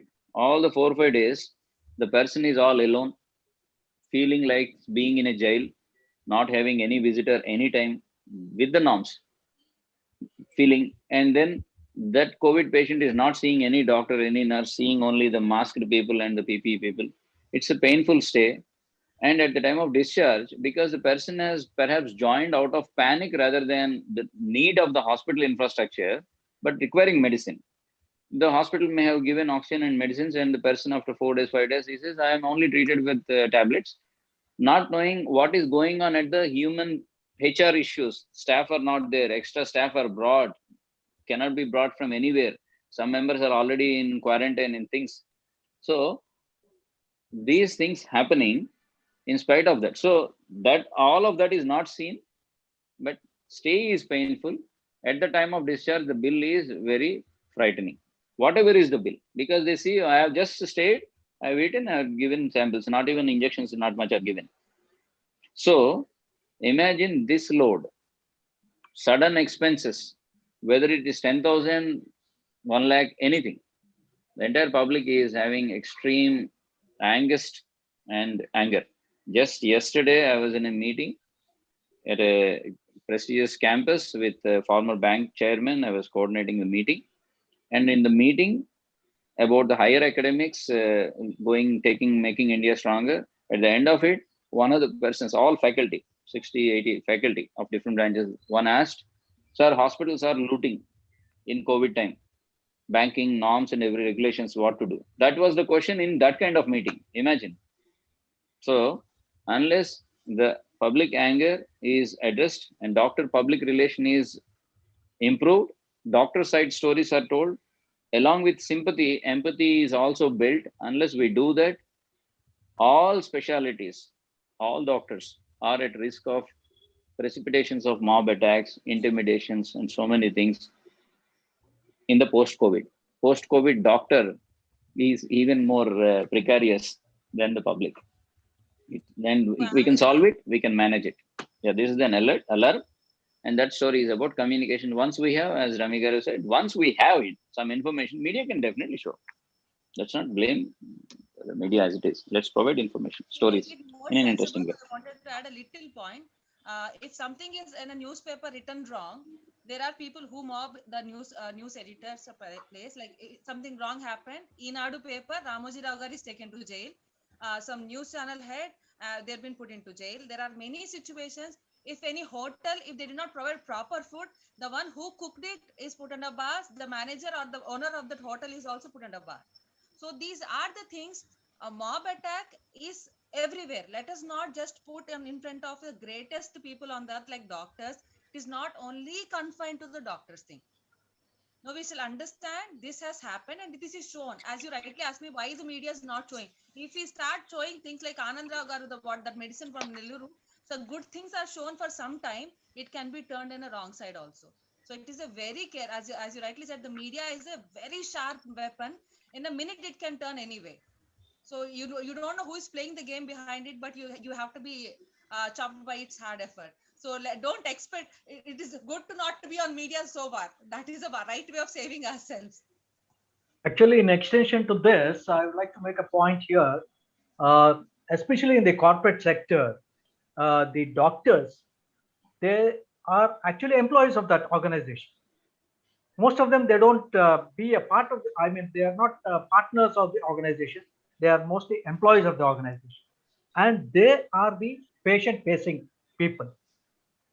They don't, they are not decision makers per se. The management is different from the treating doctor. This is what is actually the missing link or the misunderstanding between the patient and the doctor, or the patient's relatives and the doctor. When there is something wrong that is happening, or when there is when the patient's relatives feel that justice has not been done to them, or they have not got value for their money, as discussed earlier, they immediately beat the doctor or the nurse or somebody else who are not actually the decision makers. And Ramya was telling, when there is some problem in a press or something, the editor, the chief editor, is held responsible. Similarly, something goes wrong with something in in a hotel, the hotelier, the MD of that organization, is held responsible. Likewise, in a corporate sector, when the doctor who is not a decision maker is directly being trashed, instead of that, they are actually supposed to talk to the management and resolve the problem. There's no point beating the employee, the doctor or the nurse or somebody else, a lab technician. There's a strong point to be made. Yeah, there is a good point made, Krishnamon. Most doctors, they're simply employees. The nurses, the staff, yes, they're treating and all those things, but just beating anyone is not a solution. That is where that line should never be crossed. I think that law has to be passed. Yes, sir. Go ahead. Simply said. Ask one question. If any mobile customer care got a call, in initial days we used to call a customer care. I have recharged for 10 rupees. You have taken all my 10 rupees. Why did we used to call? And there are people who abuse them. We never called Ambani and said that why is that you're eating my 10 rupees. So this is something where it is sensitive, but the front end barrier will take the heat. That is their job. Most of the time. Yeah, but it should never, the heat is okay, but beating is not okay. That must be very clear. Heat is okay. Heat is going to happen anywhere. It doesn't matter which part of the world it is. Okay, if that is to be taken care, and who is going to stand by the side of the patient? In that No, beating, okay, like we discussed earlier, Ramya, the beating and violence is only going to compound the problem. That is never going to solve the problem. It doesn't matter what the reason is. It doesn't matter. In the end, it is going to cause more trouble. So it should be a very clear message to everyone. Beating, physical abuse, these things are absolutely not tolerable. They must go to jail. I mean, that should be very clear. Unfortunately, who stands by the side of the patient is your question. Here is the answer. Most of the times, it is not the patient's family. It is the antisocial elements which look for such opportunities. Yes. They come and do the violence, not the patient. There are people like that. Yeah, there are people like that who are looking for opportunities. Yes, they look for opportunities like this. Most of the times, it is not the patient's direct family members who cause violence. They're their friends or some antisocial elements who get into the picture and take that opportunity to create violence. Yeah. Yes, sir. Gopijan, sir, you have something to say. For what Krishnamohan Garu said and Ramya added, there's only one group which gets away with the liability side, with all, on a lighter note, on a deeper note, whichever way it is taken. Politics side, if any mishap, everything happens, bureaucrat is thrown as the black sheep or whatever for the liability side. And politician side, anyhow, I'm punished once in 5 years kind of thing. So that's the only group that has that kind of facility in the system. Okay, and coming to the doctor side, whether they are employees or partners, associates, in the public perception, hospital is doctor. And the condition, treatment, recovery, credit is given to the doctor. If it to whatever extent. So doctors, if they're happily taking credit but not sharing with the anesthetist and the other team members, they should be ready to take the heat also. If the captain of the Indian team takes a big credit, lion's share of win and everything, if there is a loss, a definite humiliating loss, the captain should also be having heart enough to take the heat criticism and respond accordingly. So doctor in India takes a lion's share of credit. Very hardly we see doctor, lead doctor, let me say, lead doctor share credit with the patient about all the things. Some may do, but it's not on a standardized way. Yeah. So for the public, doctor, hospital is doctor. Till that perception is there, this technical answering the doctor is only perhaps a staff there, and management should be asked by the public. That won't work out. And last, practically, regarding the mob attacks, damages, physical damage component, I'll share something that a police official shared in one of the meetings that I was there. I invited a member. He said he shared a statistic from other countries, US that is, and he shared that you can do it. What he shared is metal detectors are placed at the hospital entrances. So all the patients and attendants and anybody coming into the hospital premise, other than doctor, whatever, they'll not be carrying any metal kind of injuring objects, knives, whatever, revolvers there, in the guns, whatever, knives. So the person carrying a knife, carrying a metal harm that can harm, that itself creates that kind of empowerment emotion in the person in that agitated state. One of the members can have, and that creates a group psychology of all the heat and everything. So metal detector at the entrance of all the hospitals, metal detectors, not just the security, will provide a deterrent. Once they're passing through, that creates one safety zone, confidence for the entire hospital staff. It costs less, it gives more confidence, and it's an infrastructure expenditure, depreciation, everything can be claimed in the IT returns. And in the people also, they'll not feel too offended because it's done for the security, insecurity, fear component, as Ramya has said. So not that people carry arms and knives into a hospital, but that is kept there will create a certain deterrence, and members now so much is possible. So metal detector and some workshop on something like anatomy of a mob attack, how a police force from gathering not to become a mob attack, how they deal with the mindset, the application mindset, who to talk to, how to make them sit at the reception. Let people not stand and talk. At any customer care center, they'll offer a stool, chair. So receptions have chairs for the members to talk to them. So those kind of practical measures, 2 chairs and a metal detector, can prevent perhaps or reduce the physical damage. Is a quite worthwhile investment, and it's not too costly for any of the hospitals, even private or otherwise. It's like reducing some crime because of the CC cameras. Yeah. Deterrence. Yeah, I think these things are important. I want to make a point here. Yes, we do have, and it will be a news in media. And it'll be in news in media. They will study mob attacks, number, issues, doctor side. It will be news. Metal detectors in hospitals will be news. Yeah. And Ramya will have a lot of information, Ramya, for you, to focus on if you get that kind of stuff. So yes, metal detectors are helpful, but I want to make a point here.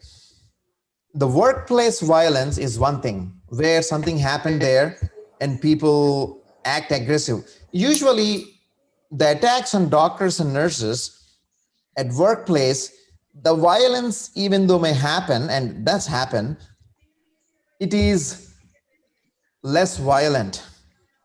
What I mean to say is people are stalking doctors, nurses at their homes and some other places and going and trying to kill them or injure them, because at work you have some kind of support. Other doctors, nurses, other people can come and prevent that kind of stuff from happening. When you are outside the hospital and we are going somewhere else, that is a totally different issue. But I do like the metal detector idea and screening at the hospital, which we do. here. So we can solve all these problems in one session. So what I would like to do is, because we are almost close to 2.5 hours now, and more than 2.5 hours, close to 3 hours. What we should do, I believe, is this is a very good discussion that we had so far. And problems like this cannot be solved in one call. We know that. But this is a very good step towards that, understanding the problem. Without understanding, we can solve it. So I would like to invite initially Mr. Niranjan Rao Garu and then Madam Jayanti. From a legal perspective, you have patiently heard the arguments from all sides so far, like a judge, huh? You both of you. So what are the things legally that you suggest that we should take home message in this conference? And after that, I would like to invite Lakshmi Devi, Dr. Gopichan, Dr. Lakshmi Devi, to share their viewpoint as what we as doctors should do, okay? And then I would like to invite Manoj and Ramya to share their perspective, what media has to do, and also from a people's perspective, what has to be done. And then we will wind down this session. And then I think we'll have a good take-home message on which we can work on and plan for the things. So, Niranjan Rao, you want to start? Yes, sir. So, thanks for a wonderful session, sir. A very brainstorming session. We also are able to understand many other things which we have not came across in our daily life. Now, sir, the Advocate Protection Act was passed. A bill was introduced and it about to take a shape of an act. Where in the advocates, where we are standing in the same footage of facing the violence, filing a false cases against us, all these things also being faced by all the advocates. Now, to protect us, the government of India has introduced Advocates Protection Act. Oh. It was already been introduced, and there was a committee was constituted by 7 members, Bar Association presidents, and everybody was the members. Now they have given a report how to protect the advocates in case of violence, in case of false casing, how in case of a false arrest, how the advocates has to be protected.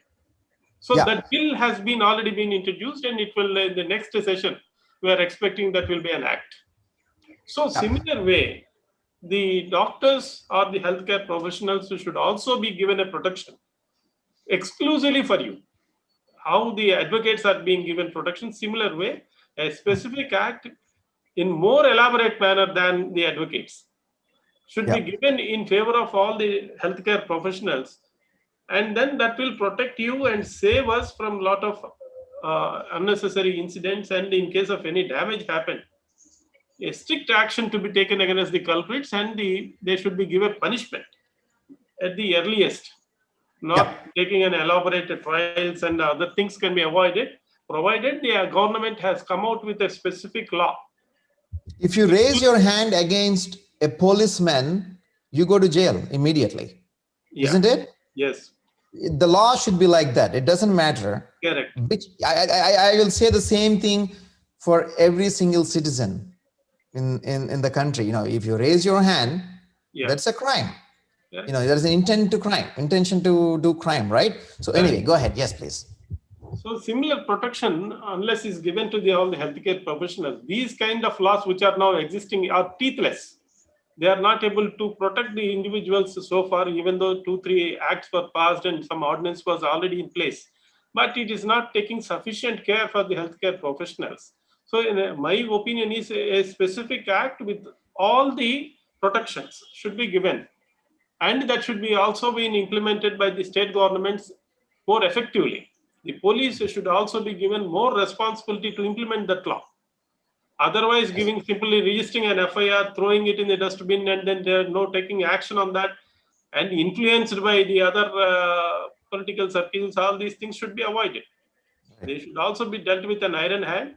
And when there is of any kind of a violence against a healthcare professional, they should be dealt with very seriously, and then they should be given punishment as early as possible. Then only the others will stop doing this kind of nonsense. If there is no punishment, everybody will taking very easily. There is nothing happen in this country for if you do any damage to the hospital. One question here. Yes, sir. One point here. You made a very strong point, and that is good. Now, one question. Yes, sir. What happens to patients? Because patients sometimes, I'm not saying always, are resorting to these kind of things because they have nowhere to go. No one listens to them, especially poor people. Yeah. So if there is a strong law, anything that you do, healthcare providers, you will be arrested. All of a sudden, we are shutting the mouths of public completely, and they may not be able to do anything. So what kind of solution for public to deal with this kind of situation in our legal system where it takes years and years to solve a problem? Correct. There is a civil liability is available to them. They can sue you if there is any damage to them.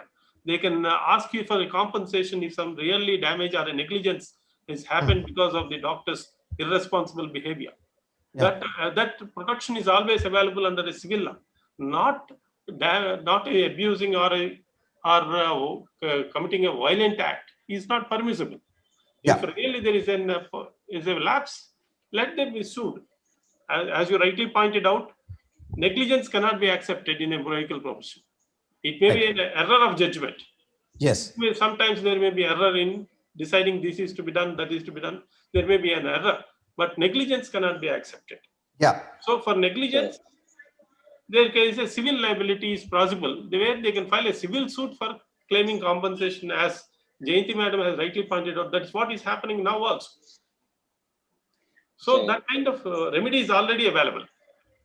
Yes, Doctor. If I may quote Niranjan sir's points in 2 words, if there is attack damage, let it be in a non-bailable section. Correct. Second, let there be a fast track process. Correct. Yes, sir. Like it. The fast track process is something that is very much needed, I believe. But yeah, only you, Niranjan Rao Garu and Jayanti Madam, you know what are the legal issues, how fast track this can go. Yeah, go ahead, please. Yep. So that way, the specific law as we have now should be given to you. You are also standing on equal footing along with an advocate. So you are also serving the mankind to a major extent than an advocate. We are only trying to solve the rights of the parties, but you are fighting for a life of a party. Right. So therefore, your sacrifices or your efforts are more for the humankind or mankind compared to advocates. So that kind of a protection should also be given to you.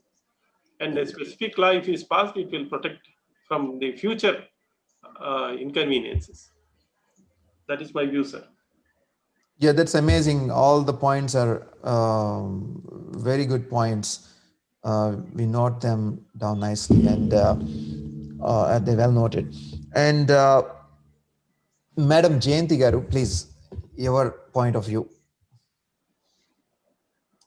Yeah.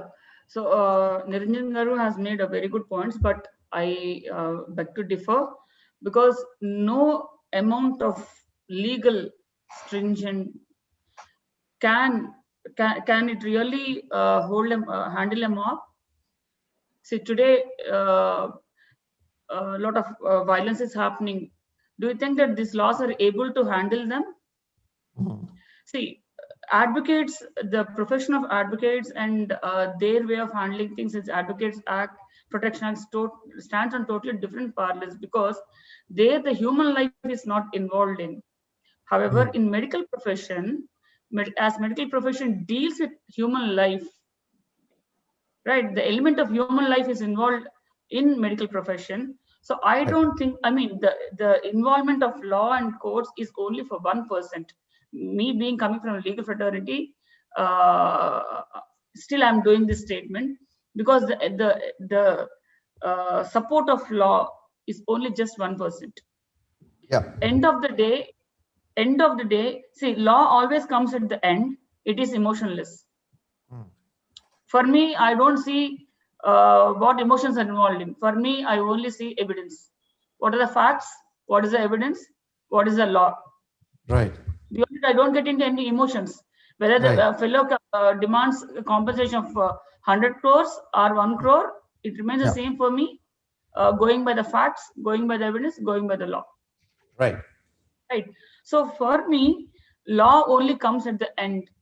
The way police comes at the end in a typical Hindi film or Telugu film, law Yeah. only comes at the end. How many laws we have?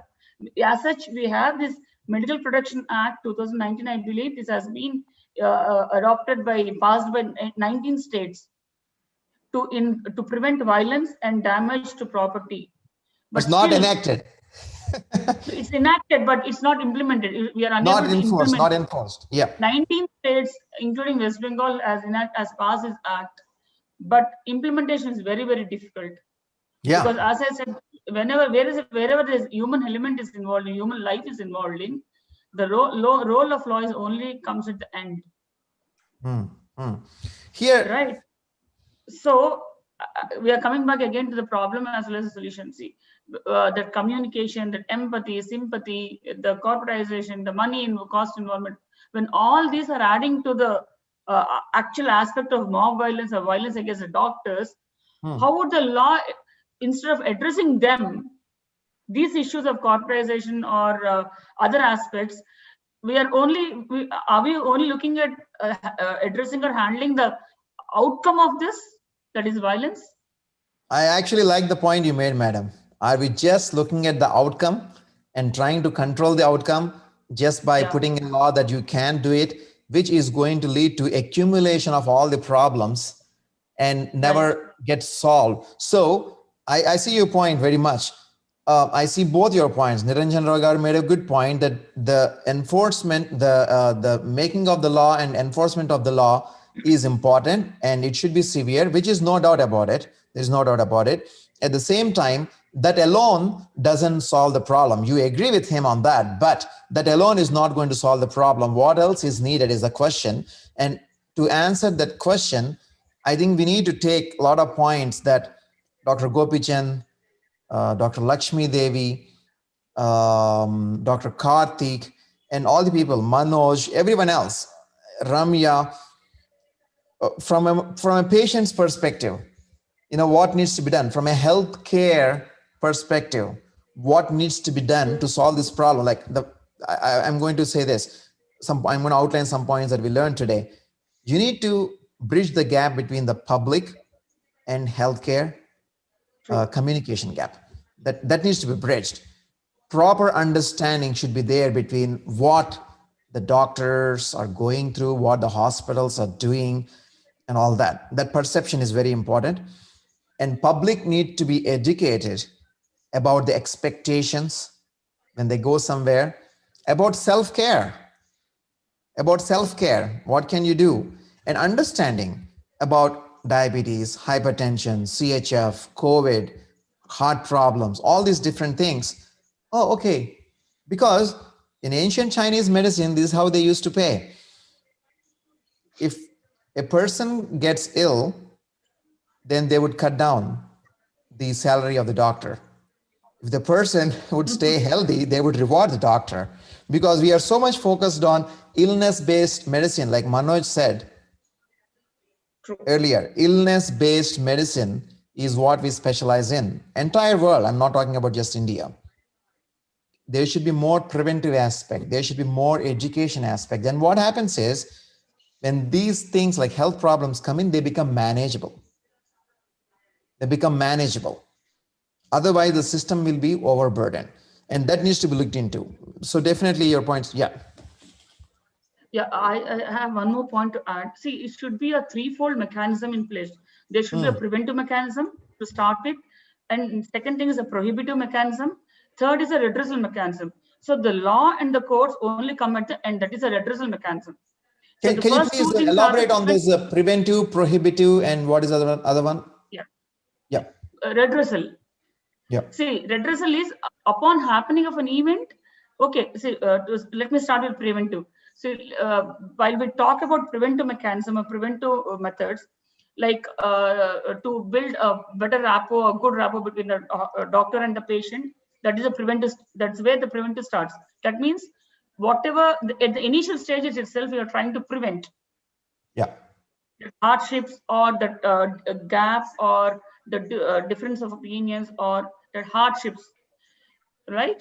So next Right. comes a prohibitive mechanism, like what are the strict do's and the don'ts. At the hospital, what are the do's and the don'ts? What are the SOPs?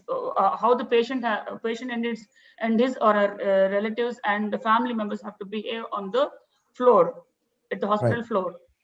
So this is a prohibitive mechanism. What are not strictly acceptable at the hospital premises? Some kind of SOP. Right. The final comes at redressal. Like, despite taking all the preventive and prohibitive measures, even some untoward incident happens, then the law and the court comes into picture. Yeah. So that redressal is equally applicable for both the doctors as well as the patients. It's not that every time the doctors are right, doctors made the judgment error-free. Right? There are cases of gross negligence and culpable negligence also, where the courts have come very heavily on the hospital as well as the doctors. Right. Right. So the redressal mechanism should be equally applicable for both hospitals and the doctors. Yep. Yeah. I love what you said, madam. You nicely classified into 3 phases, which is very important. This gives a very good framework: preventive, prohibitive, and redressal. And that's a good framework. And then the preventive mechanism is for both patient as well as the doctors. It's not that only doctors should always be, the tuned or tutored or, given, bunch of guidelines. No, it's for both. Public education is important. That is where public education comes. Yes, public education. So this mechanism is for all the 3. This 3 process, whatever I'm talking, is for the both. And in all this entire process, hospitals plays a very, very important role, not just doctors. Even hospitals play a very, very important role. Yeah. Because when the concept of family physician is actually getting a natural death, right? And the hospital, doctor, patient, this is a 3-element structure is evolving. That's what we are seeing in the present times. So hospital plays a very, very important role. Yep. It is a hospital which has ensured all the 3 mechanisms are adequately taken care of. Yeah, that's very good point, madam. I think hospital involvement in this, in the 3-pronged approach, that's amazing. Because you mentioned Niranjan Rao sir's name, I want to see if he has anything to add to whatever that you said. So, do you have anything to add to whatever she said? I think madam is very nicely projected what exactly is required to be done. That is, I'm fully agreement with that. That's awesome. So I want to give opportunity to actually Manoj Garu and Ramya to say their part. And then we'll invite Dr. Gopichand, Dr. Lakshmi Devi, and then Krishna Mohan. I will also ask Nageswara and Srinija to say a few words. Before, I may forget, I don't want to forget this. Nageswara is pivotal in having this conference. It is his idea, and he worked so much behind the scenes to make this happen. And he's a wonderful person and a great friend of mine, constantly looking to do good for people, whether he's working at the hospital, whether he's working outside the hospital, or many other things. So I'm delighted to introduce him, my friend, to all of you, Nageswara. Very true, sir. Yeah, nice. Thank you. Thank you very much. It's my pleasure to be part of this. Yeah, at some point of time, introduce yourself, what you do. And Srinija is another person who is behind the scenes doing a lot of work to facilitate all this discussion and taking care of the digital aspect of it, social media aspect of it, and communicating with people. So I really want to appreciate her for what she's doing. And Srinija, you want to say hello quickly? Thank you so much. Yeah, thank you so much, sir. This I am grateful to get this opportunity to do this part, because I've heard a lot about media, And I've heard the positive side if media could help us to reach the people. So in some form, I felt like I'm doing that part in you, along with you people. That's what I felt at that moment when I had so much bad things about media. But yeah, I totally agree that media is the platform where people can see or listen or feel the things what is happening, and it has influenced a lot.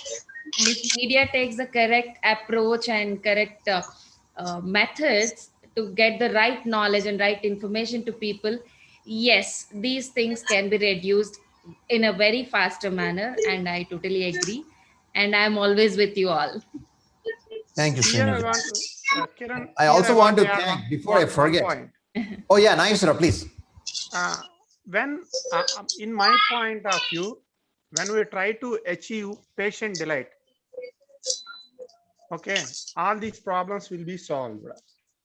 To achieve that, we need to have a care beyond expectations process. Okay, when we provide care beyond expectations of the patient and their families, we need to achieve patient delight very easily. For this, we need to have a good communication system in entire care process. Okay. Without communication, we can't achieve this. Right. We need to talk. We need to talk totally in every aspect of the care. We are neglecting some of the areas where there is no communication. Without communication, there is no care happen, even though there is really care happen. Wrong point. As per law also, where there is no documentation, no care, right? Yeah. A very strong point. You kind of summarized everything in one line. Without communication, actually, there is no care happen. That is how it looks like. You did not do anything because you never told me what you did. True. And he was the pivotal for that one. Huh? He was the pivotal person for that one in the whole ICE. Yes, he is. So, yes, nice, Raw. Yes. Any other point that you want to make? That's right. Patient delight. When we achieve patient delight, that's it. Patient delight and communicating the patient delight. Patient delight comes through only communication. Without communication, even though it's happened to be death, if we well informed about the patient death to the patient and their families regarding the process, they will easily understand and are able to digest. Okay. If there are many roadblocks in the process, it's very difficult for them to digest the things. That's why all these issues are coming. Okay. Further, we are having some resource gaps. Okay. Organization should have some more resources to enhance the communication. That's it. It's my opinion. Thank you, Nageswara. Very powerful points made in just 2 minutes. That's very good. That shows the kind of experience and insight that you have into our healthcare systems issues, because you have been in this for such a long time. Thank you so much for giving I hope to have you actually be the part of the panel. I know you are doing a supporting role for now, but I actually want to be the part of the panel next time to share more of your views, actually. Sure. Because you can learn so much from it. So I want you are empaneled. So he is empaneled now. Yeah, you're empaneled. You're empaneled. Yeah. Yeah. So Manoj and Ramya. So Manoj, you want to say something? I know you have stayed quiet. We did not give you a chance to say anything for a long time. Yeah. I want to add a few points as a summary. And I want to give very quick points so that the hospitals and the providers, may implement in their respective organizations. Point one, placing the professionals at the points where the public will meet with respect to the affairs of the hospital. Point two, hospitals should periodically conduct a physical risk assessment of the frontline facilities. Frontline facilities, that hospital should conduct periodically, regarding the risk assessment, they should proactively work on it. Point three, Hospitals and providers should record the concerns or complaints of patient attendants and should categorize them to redress in a proactive and preventive approach so that the future incidences may not happen. Point 4, hospital should mandate the patients to submit the details of close group of 3 or 5 patient attendants to raise concern on behalf of patients. And that close group or the particular persons of that close group can be given an ID cards or some tokens so that they can raise their voice with respect to the patient. And the remaining should not be considered for negotiating with the hospital in any form. It may think, the hospital may think more on this, perspective. Point 5, the hospital should timely communicate digitally with the patients regarding patient health condition or the risk factor of the patient condition through a message, to their patient attendants. Point 6, hospitals, can work on incident alert system that may be connected with the local police station or the other relevant local bodies like that. Yeah, thank you. And the next point, the hospital may display the details with respect to the infrastructure available in the hospital and the major components of operational expenditure in the hospital leading to increased health expenditure. So that, the public that, that looks at this display, will mentally prepare, how much money they're really, putting into the system for better care like that. And the last point, the hospital should continuously, conduct the training programs to the health, to the hospital.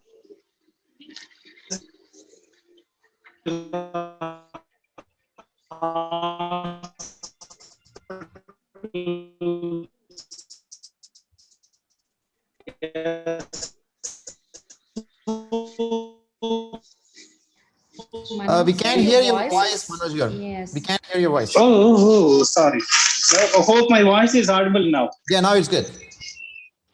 Yeah. My so point 7 is the hospital may display the details of infrastructure available in the hospital and the major components of their operational expenditure in the month or in a year. In front of the hospital, why the healthcare costs are more like that, so that the public who are going through that display will mentally prepare, the actual money the providers have been putting into the system to make or to provide better care to the patients. Yes. And my last point is the hospital should continuously conduct training program to the employees relevant to the SOPs that we all have gathered here and we have discussed so far now. Yes. And these are all my summary points. Yeah, I'm so fortunate to join with you all. Thank you. That is excellent summary. Excellent summary. And I think it would be great if you can, I'm sure Srinija is making points, taking notes there, but I think it will be great if you can share the document that you have written with us, and we'll take those recommendations and we'll put together. What I want to do is at the end of this call, whenever you all get a chance, sometime in the next few days, if you can write down 5 of your recommendations. This is what we should do. This is what happened in our meeting. And from this meeting, this is what we think is the best. 5 recommendations from you. If you could share with me sometime in the next few days. Sure. That would be helpful. Yeah. Okay. That's great. Thank you. And Ramya. Sir, I'll put sweet and simple. I'll just recap what we all been through in my discussion. First thing, doctor and the patient are together. It's a game. These two are not two different entities.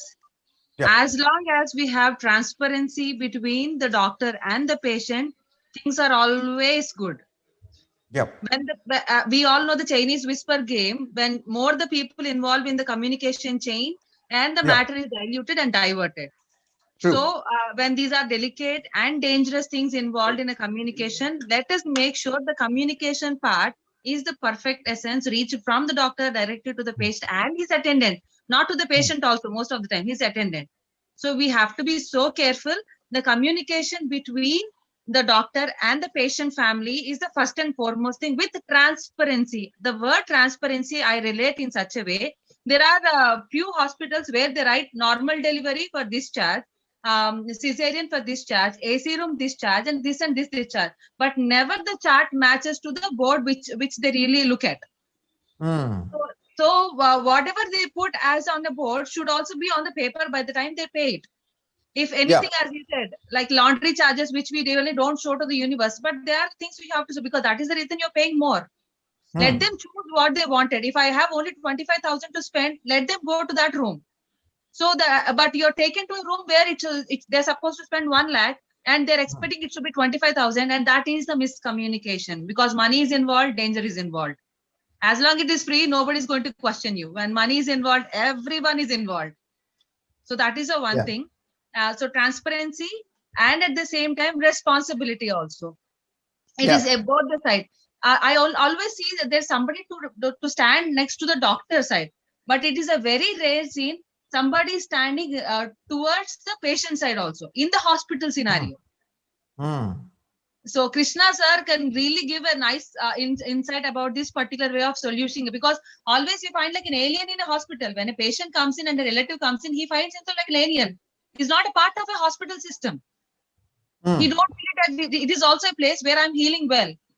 So he should also be given feeling that it is a right place where I am also treated in a right way. No injustice, because money is involved, everything is involved. As Nageshwara garu, we both usually train in the classes. Antaku minchi, you have to give beyond what is expected. So it is very easily India. If we have been seeing everywhere a favorite politician statue, if you wanted to move it and put a new one, like YSR garu statue తీసేస్తే NTR garu statue రాగానే, there's a big fight here for only a statue. But why not for life? A statue is a sentiment, but why not a life? So everything is important. If it is a free thing, nobody will question this much. So we have to be careful. Then communication part is the first thing. Transparency is the most important thing, and the respect for the pain.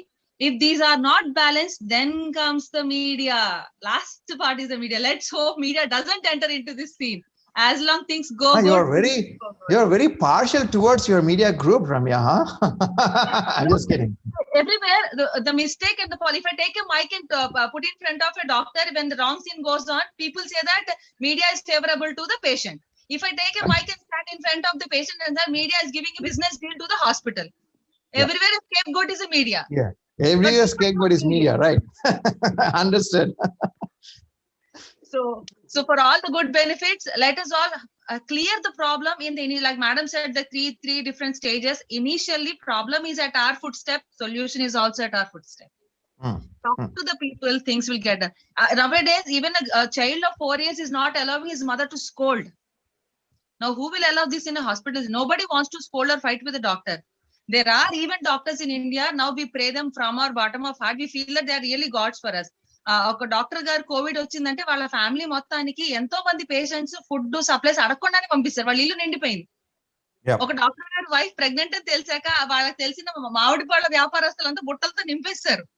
ఆయన ఏం charge చేయలేదు వాటికి. But this respect we still give. We still love the doctors who care for us. Care is always appreciated. This kind of affection between patients and doctors, and showing that affection, not just thinking in your mind, played a big role in earlier years, decades ago. That got totally vanished almost, except for some examples like this. For most part, it has vanished. That kind of relationship building is needed, very much needed. And how is the question? అవుతుంది sir. అది ఒక doctor కి అంత time ఇవ్వగలిగితే, patient మనసును అర్థం చేసుకున్నంత time ఉంటే అన్ని మ్యాచ్ అయిపోతాయి. పాతకాలంలో డాక్టర్లు, sorry for speaking in Telugu, they used to call everybody ఒరే. Whoever big MLA, MP, whoever the big shot of the top, they used to call it ఒరే. ఒరే ప్లీజ్, అరే కూర్చో, తీసుకో, అంతే. That is the affection or the intimacy they and the people also not taken it in a different way. This man is talking to you. That kind of a bonding was there earlier. Sir And అది some- వాళ్ళు మిమ్మల్ని family member లా treat చేస్తారు. They don't treat you like a doctor. ఇంట్లో ఒక పెద్ద వ్యక్తి లాగానే ప్రతి సొల్యూషన్ కి ప్రాబ్లం కి రెండింటికి మీ దగ్గరికి వస్తారు. And as a psychologist even we do the same thing. మేము ఒక మిగతా వాళ్ళతో పోలిస్తే we spend lot of time with our patient so that will reach to the core heart. మీరు పూర్తిగా ప్రాక్టీస్ డాక్టర్స్ కాబట్టి మీరు ఇంత టైం ఇవ్వలేకపోవచ్చు కానీ but you can develop a system where you can know the right things in the right way. That is where Dr. Gopichand's recommendation before about that community connection for hospitals. Previously, it used to be individual doctor, small clinic, and then he used to take care of that vicinity people, right? Sandula doctor అని చెప్పి అనేవాళ్ళం అనమాట మా అమ్మమ్మ గారి ఇంటి దగ్గర. So ఇప్పటికీ ఆ సందులో డాక్టర్ ఉన్నాడు. But anyway we all knew about him.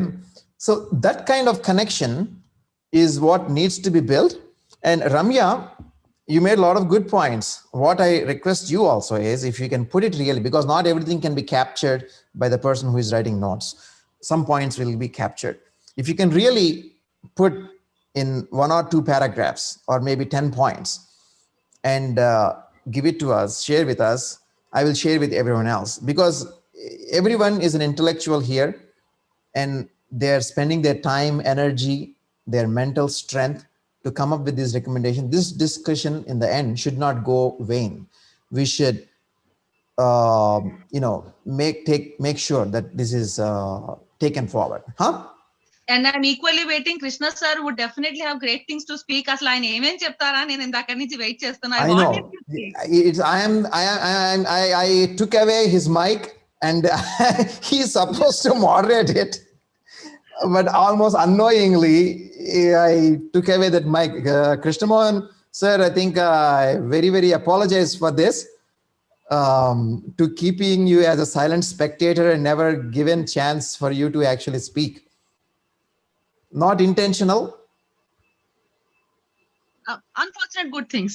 Ante. Yeah. So I will ask Dr. Lakshmi Devi now to comment on some things, and then the last few words will go to Dr. Gopichand and Mr. Krishna Mohan. So Kiran, one thing was it was good that all other aspects other than the doctor regarding the media and the hospital thing was all discussed very well. Coming back to our doctor stand, I think that we should take care from where we stand itself. So we have to do it with a controlled and careful emotional touch as well. And the doctor-patient relationship definitely, as Ramya said, is the one which will always be cherished. Okay, so let's avoid negligence in our practice. Okay, and from the legal point of view, let us always keep documentation on the forefront, and also do video counseling. And the metal detector, which Dr. Gopichand said, was also really good, because that helps in screening the people who are coming in, where personal protection is also important. And as our other panelists have told about the legal aspect, that is the fast track law solution, like in rape cases and all, even these cases have to be escalated fast so that we get a redressal system both from the doctor and the patient side as well. So, and as Madam Jayanti Madam has said, emotional aspect cannot be taken into consideration too much from the side of the court. So whatever said and done should be documented, and avoid the negligence concept. Avoid the negligence component out of everything. So I think in that way we can actually go about in a very careful and maintaining both sides. Well, all the points very well made. It is a very nice summary of what we actually discussed. I appreciate that, Lakshmi Devi. And I want to highlight something that you said, which is the emotional aspect. What I say is, if the emotion, the negative emotion is dissipated, like we discussed before, that is going to solve 75% of the problem, in my opinion. At that moment, I'm talking about at that moment, when someone is angry, upset. And this is a skill doctors, nurses, the personnel at the hospital or the healthcare facility, they need to master this skill. If they can do that, it's going to drastically reduce the chances for violence. And there is separate training that needs to happen. There is a separate training that needs to happen, and practice that whatever that was taught, implement it, and keep getting better at it. Like Lakshmi Devi made in the chat box comment that yes, it is a life skill. It is a life skill, and it is a lifelong skill that is needed, not just for handling situations at the hospital, but also handling situations in life in general. So it is a life skill. And that is my specialization, what I teach people, how to calmly approach any situation, no matter what it is, how to be calm in the midst of chaos. So we'll when the opportunity is there, I will talk more about it. With that, I'm going to give it to either Dr. Krishnamohan, Mr. Krishnamohan, or Dr. Gopichan, either one, whoever can first.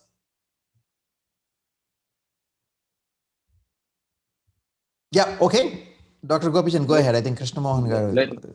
Let Krishnamohan speak. Someone is waiting. I am also waiting to listen to him. Yeah, Krishnamohan garu. Ramya. Yeah. Krishnamohan garu.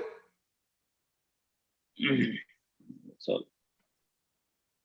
Sir, ee loga meer maatladandi Gopichan garu. We'll get him in between. Maybe he has taken a little break. Fine. Yeah. I'll play a 54-second clip that shows the power of media and social media in this session. Along the session, Dr. Kiran has shared a personal narration about an incident about communication. Am I audible? Yes, sir. So, someone is watching the session in US in a place and shared an audio clip to me as Kiran was making that observation and about the patient being in the hospital, morning, all those things happening. This clip I'm sharing to show the impact of the social media across the globe that's happening and the speed of the changes. Let me just play out the clip first. It's by my sister. Kiran, Dr. Kiran ఇప్పుడు mention చేసిన problem వాళ్ళ relative ఎవరో heart attack తోటి పోయారు, ఎవరు చూడలేదు అనేది. One aspect I can think of is hospital staff కి సరిగ్గా ఎడ్యుకేషన్ ఇవ్వలేదు. వాళ్ళకి ఓన్లీ స్టాండర్డ్ ఇన్స్ట్రక్షన్స్ ఇచ్చారు. They are following that. It's like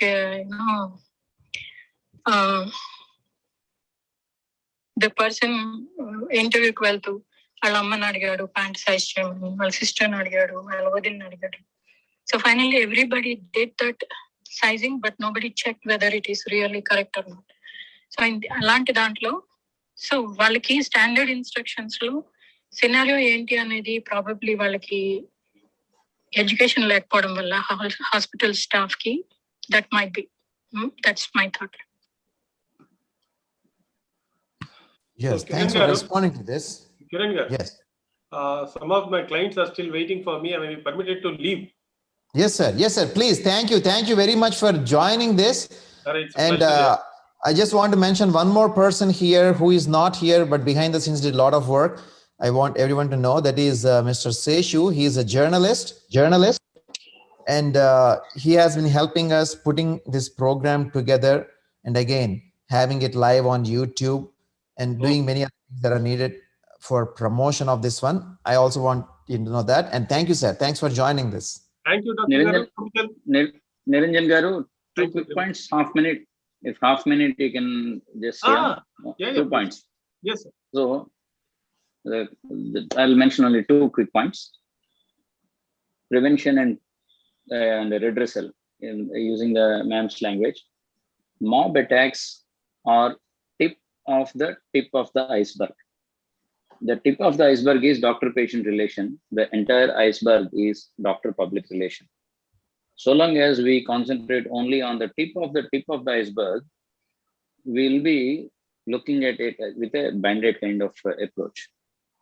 If we look at the iceberg, we will solve many things. We'll prevent the accident proneness in any given scenario, number one. But having said that, for whatever reason, if a mob attack happens, damage happens, because it has collateral damage, it has far-reaching points, we need the non-bailable and fast-tracking process, and all doctors trained in general management, communication management, and speaking to lawyers also. Legal communication management, that will help if it happens.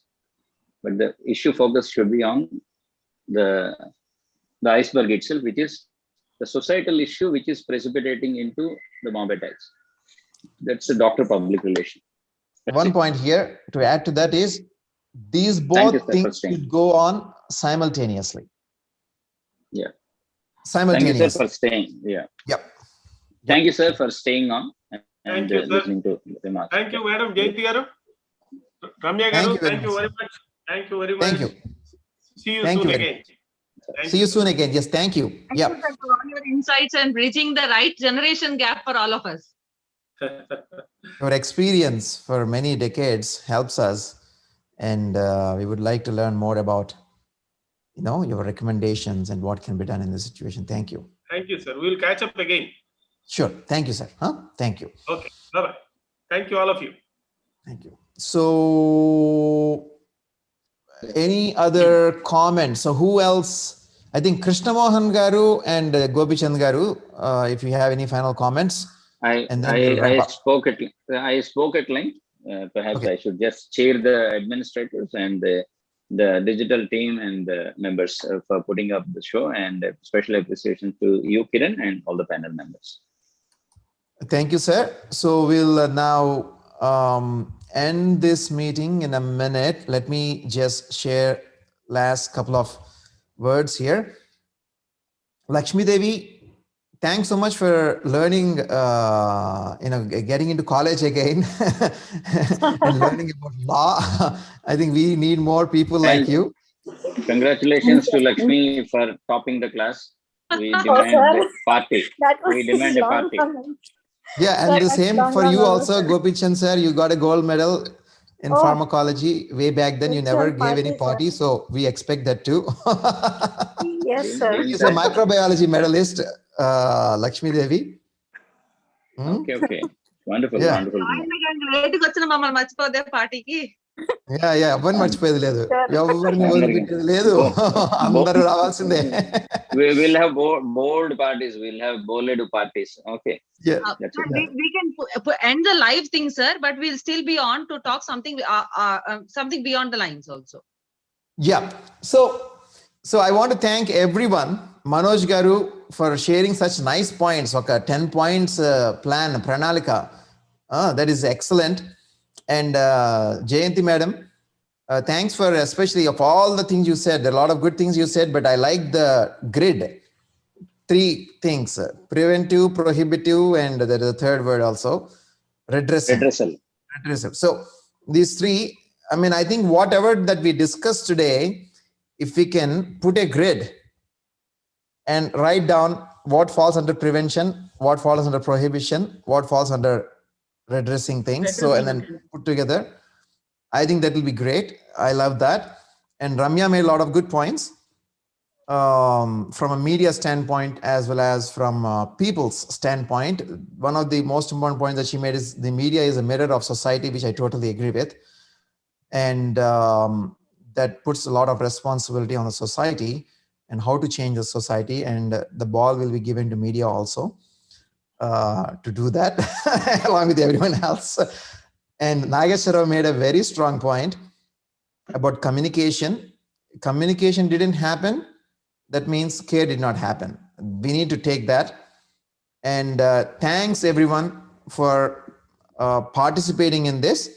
And I look forward to more meetings like this, because now we have overcome the inertia. I think we will have an opportunity to move forward with great momentum. Thank you. Srinija garu, meer live work aapandi, but we'll be on a call to talk something good to each other. Absolutely fine. If something good needs to be spoken, you can speak on live also. What is wrong with that? అంత పొగుడుతుంటే జనాలు తట్టుకోలేరు sir. తిట్లు వెనకాల పొగడ్తలు వెళ్ళలేరు. Yeah.